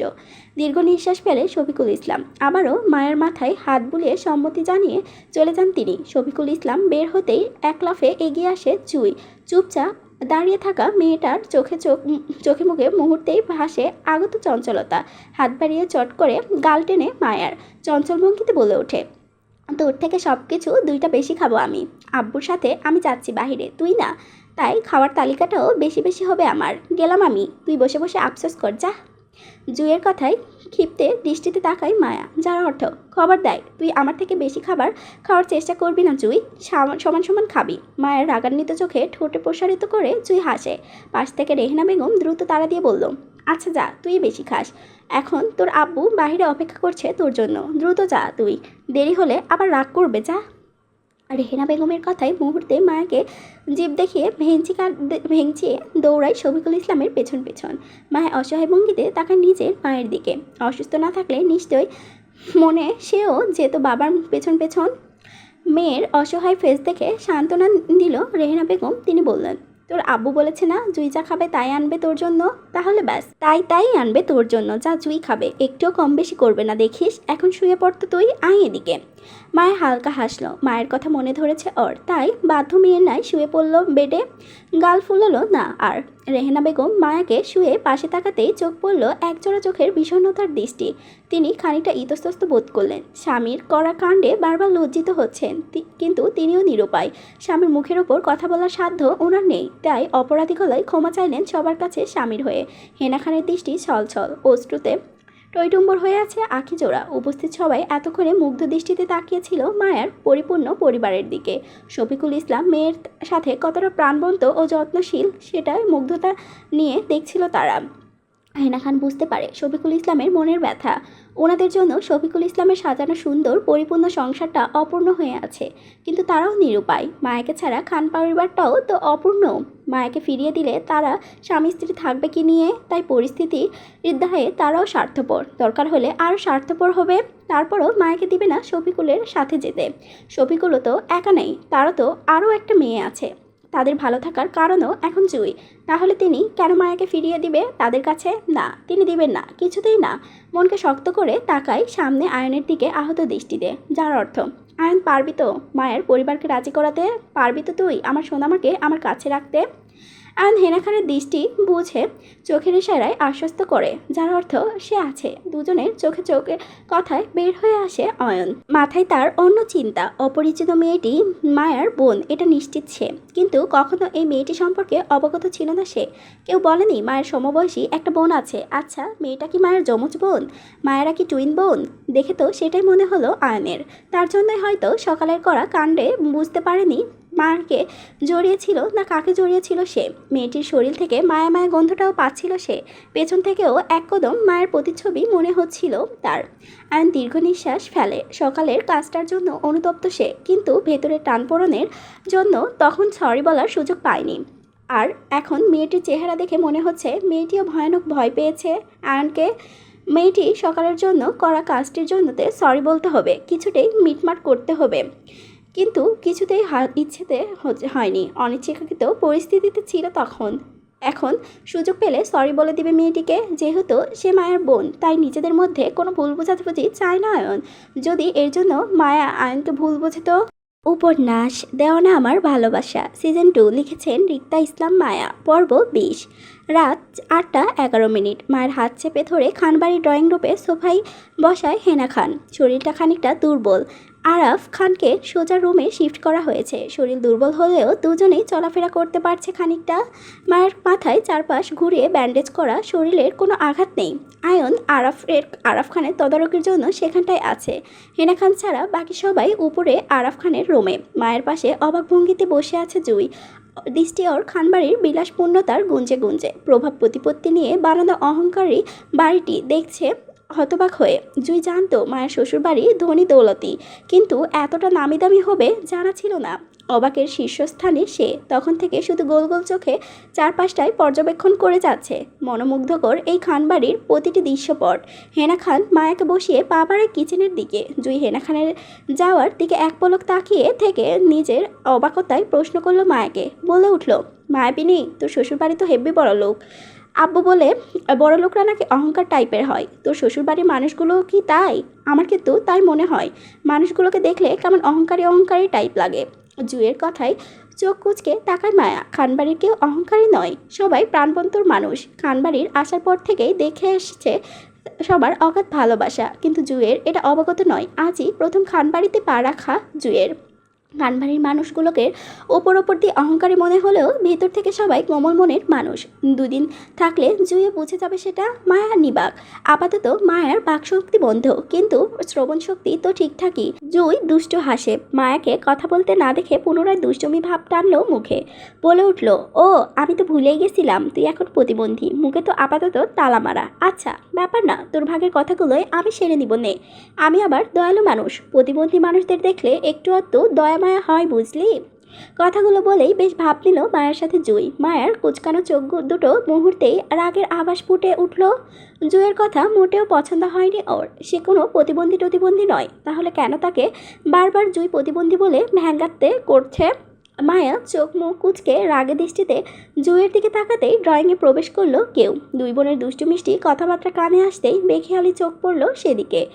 পথ চলা থামিয়ে স্থির হয় জায়গায়। পকেটে দুহাত গুছিয়ে কপাল কুঁচকে তাকায় সেদিকে। অবলম্বন করে মায়াকে। মায়ার রাগে হাত বাড়িয়ে সোফায় কুশন ছুঁড়ে মারে জুয়ের উপর। জুই দক্ষ হাতে সেটা কাজ করে গায়ে ঘেঁষে বসলো। হাসি থামিয়ে একটা ভ্রু উঁচু করে বলে উঠল, প্রতিবন্ধী হয়েও গায়ে এত জোর? তোর জোর কি সব আমার সাথে দেখাস নাকি স্বামীর জন্য কিছু বরাদ্দ আছে? ওর আচ্ছা, ভালো কথা। তোর স্বামীকে তো হসপিটালে টেকলাম না। অবশ্য না এসেই ভালো করেছে। আব্বু কিন্তু হেব্বি রাগ জিজুর উপর। জিজুর সাথে তোর নামটাই শুনতে পারে না। কয়েকদিন আগে আব্বুকে বলতে শুনলাম তুই নাকি 18 বছর হলে তোর স্বামীকে ছেড়ে ব্রাহ্মণবাড়িয়াতে চলে আসবি একেবারে। কথাটা কি সত্যি মায়ু? আব্বু ভয়ে কাউকে জিজ্ঞাসা করতে পারেনি বাড়িতে। এখন তুই বল সত্যি কোনটা? জুয়ের পরপর কথাই মাথা আওড়ায় মায়া। ক্ষিপ্ত দৃষ্টি থেকে মুহূর্তে কপাল কুঁচকে আসে সেই দৃষ্টি। জুয়ের এসব কথা কোনো কিছু অবগত নয় মায়ার, তাই কি উত্তর দিবে তাও জানা নেই। কিন্তু অন্তত এটা জানে, আর যাই হোক না কেন মায়ার ঈদের সাথে কখনোই থাকবে না, থাকার কথাও না। তাদের বিয়েটা বাতিল হয়ে গেছে অনেক আগেই। সেই সুবাদে হৃদ ভাইয়া আর তার স্বামী নয়, আর মায়াও কারো স্ত্রী নয়। কিন্তু মায়ের পরিবার সেই সত্যটা সম্পর্কে অবগত নয়। হেনা খান বলেছে সময় হলে তিনি জানাবেন। আপাতত এখন মায়া কাউকে কিছু না জানাতে। মায়াও কথা রেখেছে, জানায়নি কাউকে। কিন্তু জুয়ের কথার উত্তরটা বোধগম্য নয়। জুয়ের দৃষ্টি থেকে নিজের দৃষ্টি সরিয়ে পাশে রাখতেই বেখেয়ালি চোখ পড়ল দরজার সামনে। মুহূর্তে চমকে উঠল মায়া। হৃদের দৃষ্টি স্বচ্ছ। কপাল কুঁচকানো ভঙ্গিতে তাকিয়ে আছে দুজনের দিকে। মায়ের তাকানোতে সাথে সাথে চোখাচোখি হয় দুজনের। মায়ের মুহূর্তেই ভয়ে একটা হাত চেপে ধরল জুঁয়ের। ভয়ে উত্তেজনায় সাথে সাথে হেলিয়ে পড়ে জুঁয়ের পেছনে, মুখ লুকায় সাথে সাথে। মায়ের হুটহাট কাণ্ডে নির্বোধ হয় জুঁই। হঠাৎ করে কি হলো বুঝতে না পেরে নির্বোধ ভঙ্গিতে তাকায় সামনে। সাথে সাথে চোখ পড়ল হৃদকে। জুঁয়ের দৃষ্টি বদল হয়, হাঁ করে তাকায় হৃদের মুখশ্রীতে। তার ঠিক পাশে আগমন ঘটল হেনা খানের। হৃদকে দরজার সাথে দাঁড়িয়ে থাকতে দেখল।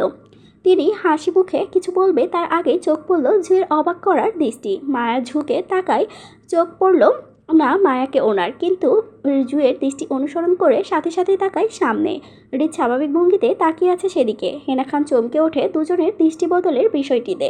তিনি মনে মনে আওড়ালো, হৃদ কি এতটা সময় নিয়ে জুঁইকে দেখছে? তার মানে হৃদের কি জুঁয়ের মনে ধরেছে? তিনি চমকায়। অবশেষে হৃদ কাউকে পছন্দ করলো, এটাই অনেক। তাছাড়া দুজনের দৃষ্টি বলছে কতটা গভীরভাবে দেখছে একে অপরকে। হেনা খান তীক্ষ্ণ সন্দেহ দৃষ্টি নিয়ে এগোতেই হৃদ সেদিকে আরও কয়েক সেকেন্ড কপাল কুঁচকে তাকিয়ে নিঃশব্দে চলে যেতে চায় রুমে, কিন্তু ডাকলো হেনা খান। তিনি বলে উঠলেন, শোনা বাবা, তোর কি কিছু লাগবে? কফি পাঠাবো রুমে? পেছন ঘুরল না হৃদ, চলে যেতে থাকলো নিজের রুমে, কিন্তু কানে আসলো এক ঝাঁজ রাগ মিশ্রিত গলা হৃদের। ও কারণে রাগ প্রকাশ করে অন্তত গম্ভীর কণ্ঠে বলল হৃদ, কিছু লাগবে না আমার, কিছুই খাবো না আমি। হৃদের হুটহাট রেগে কারণটা বুঝলো না তিনি। তীক্ষ্ণ দৃষ্টিতে নিক্ষেপ করলো হৃদের যাওয়ার দিকে। অবুঝতায় এসে বসলো জুঁয়ের পাশে। এবার জুঁইকে তীক্ষ্ণ দৃষ্টিতে লক্ষ্য করলো তিনি। মেয়েটি অত্যন্ত সুন্দরী একটা মেয়ে, নজর পড়ার মতো। দুধে আলতা গায়ের রং, স্লিম বডি, চোখে টানা চোখ হলেও হাসিটা একদম মায়ের মতো, মায়াবী সেই মুখ। জুঁইকে দেখলে যে কেউ বলে দিতে পারবে মেয়েটি মায়ের বোন। তাছাড়া দুজনেই অসংখ্য মিল রয়েছে একে অপরের সাথে।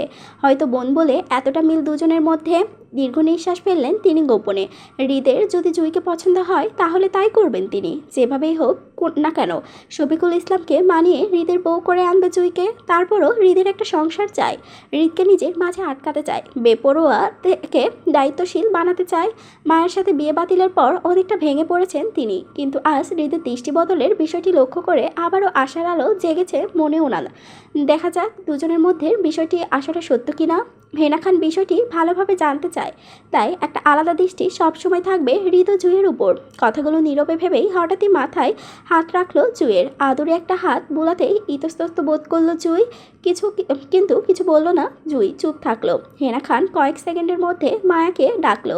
জুঁইয়া পেছন থেকে উঠিয়ে বসতেই গরম স্যুপ রাখলো মায়ের সামনে। মায়া হঠাৎ ভয়ার্ত দৃষ্টিতে চারপাশ চোখ বুলিয়ে কাউকে না পেয়ে স্বস্তির নিঃশ্বাস ফেলল। চিন্তামুক্ত হতেই মুখে স্যুপ তুলে দেন হেনা খান।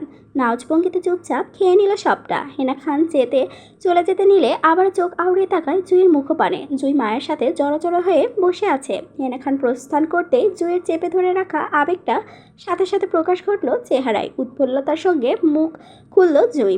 মায়াবিনী, লোকটা কি জিজু ছিল? ও মাই গড, এত সুন্দর জিজু! উফ, আমি তো ক্রাশ খেয়েছিলাম মনে হয় জিজুর উপর। তুই এত সুন্দর জিজুকে ছাড়া কেমনে থাকবি? বুক কাঁপবে না তোর? কষ্ট লাগবে না? উফ, তোর বিরহে টান পড়েন তো আমি এখনই কষ্টে লাগছে। ইস! জুঁইয়ের কথায় উত্তর বসালো ফিহা। ধপাস করে মায়ের পাশে বসে পড়ল। ক্লান্তিতে গায়ে এলে দেয় সোফায়। ঘাড় ঘুরিয়ে তীক্ষ্ণ কণ্ঠে প্রশ্ন করলো জুঁইকে, কার কিসে কষ্ট লাগবে জুঁই? কিসের কথা বলছো তুমি? ফিহার কথায় মুহূর্তে চুপ করে যায় জুঁই। আর যাই হোক, নিজের আব্বুর কথাগুলো কখনোই অন্য কাউকে শুনতে দেবে না সে। অসহায় দৃষ্টিতে মায়ের দিকে তাকায়। মায়ের দৃষ্টিতেও অসহায় বোধ স্পষ্ট।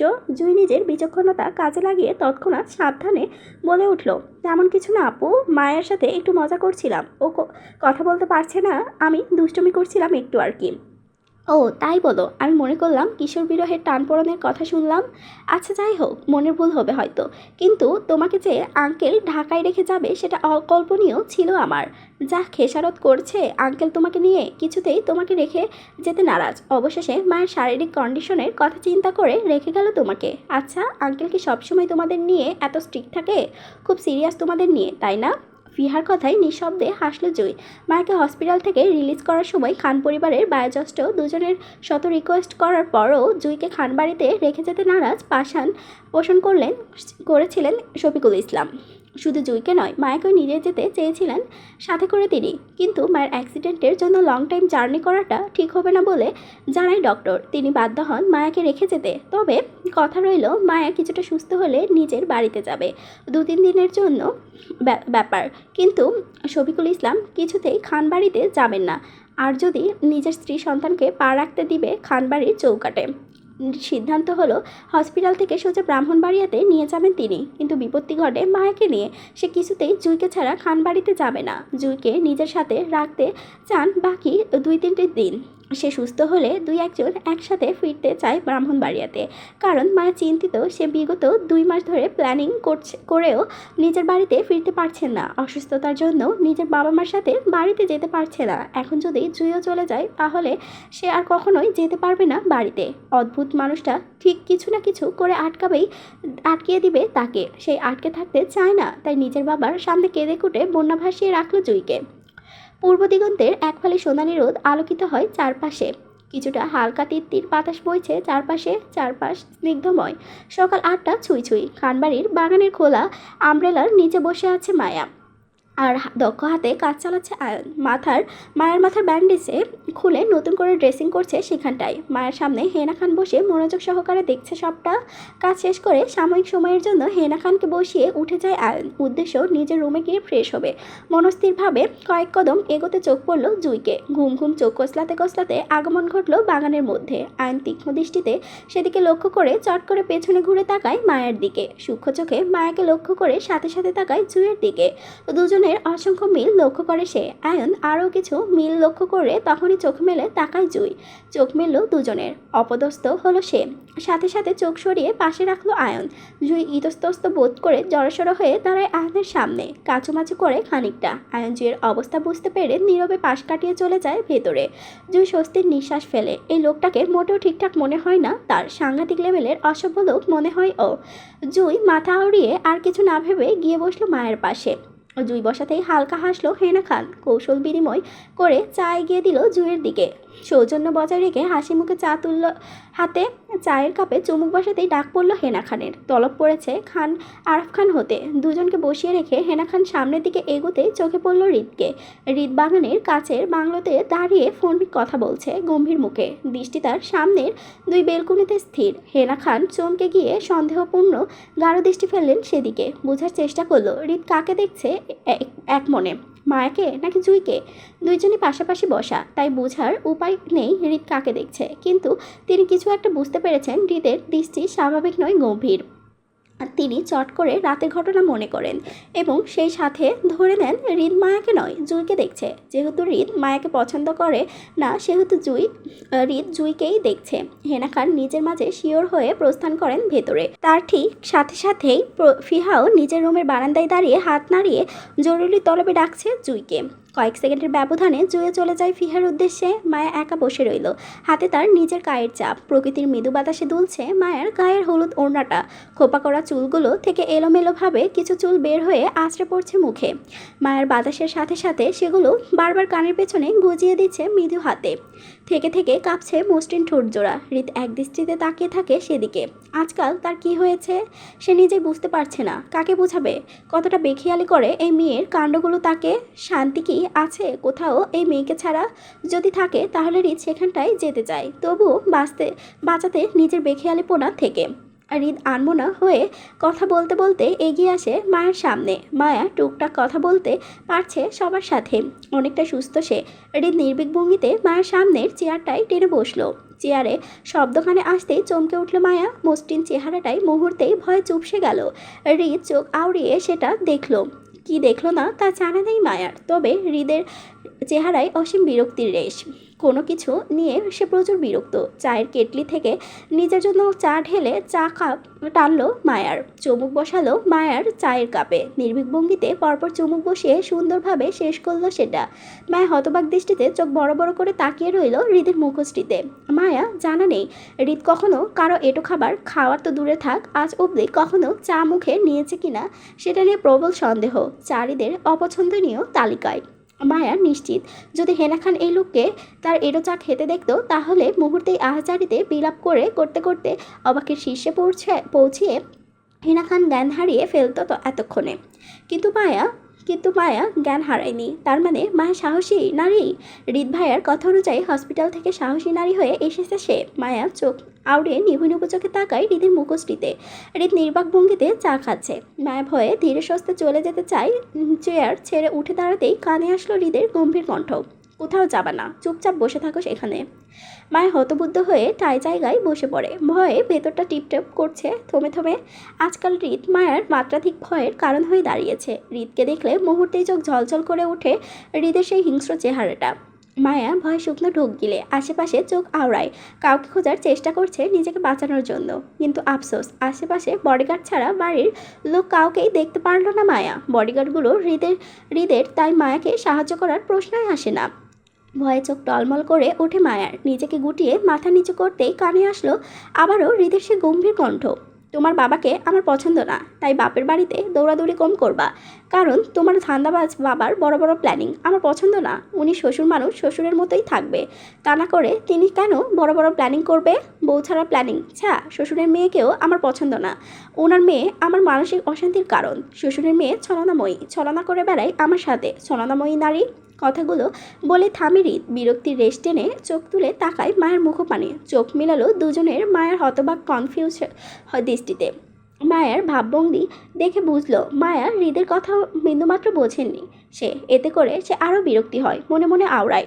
সামান্য বিষয়টি বুঝলো না এই নারী, অথচ কে বলবে এই ছলনাময়ী নারী আজকাল বড় বড় প্ল্যানিং করে বেড়াই ধান্দাবাজ বাবার সাথে মিলে। তাকে ছেড়ে দেওয়ার প্ল্যানিং। সে কি ধরে রেখেছে এই ঠকবাজ মহিলাকে? নাকি সে কাউকে বলে বেড়াচ্ছে এই ধান্দাবাজ মহিলা তাকে ঠকাচ্ছে? কই, সে তো কাউকে কিছু বলছে না। না, এই নারীকে সে আর দেখবে না।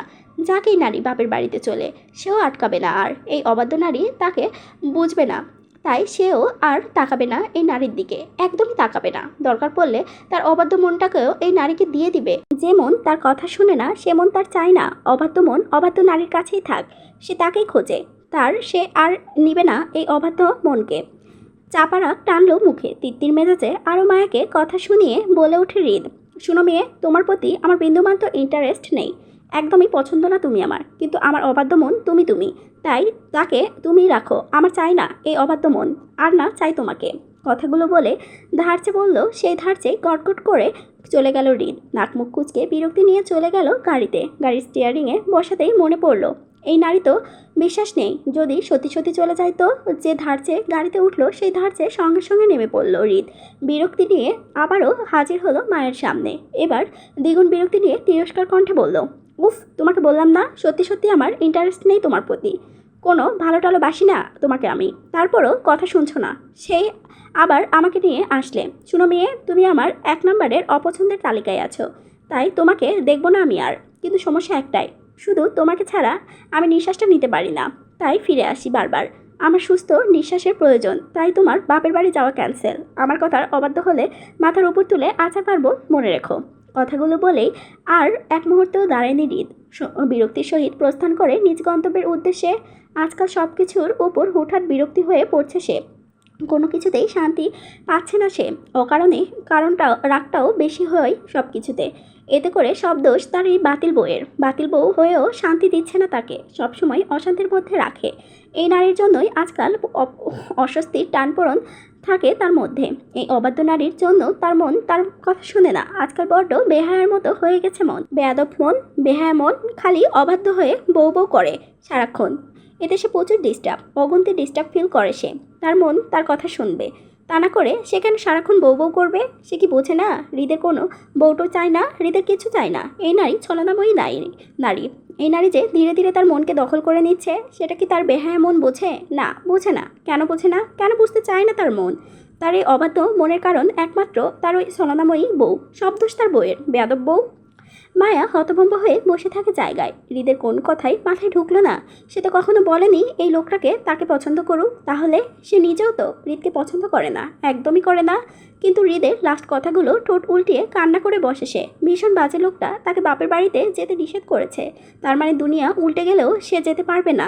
সে এই খারাপ লোকটার অবাধ্য হবে না, কখনোই হবে না। সে তো খারাপ হৃদ ভাইয়ার বাধ্য নারী, তাহলে সে কেন অবাধ্য হবে? না, মায়া অবাধ্য হবে না। কিন্তু আবারও নিজের বাড়িতে যেতে পারবে না ভেবেই কান্নায় জর্জরিত সে। আহত হলো তার বক্ষস্থল।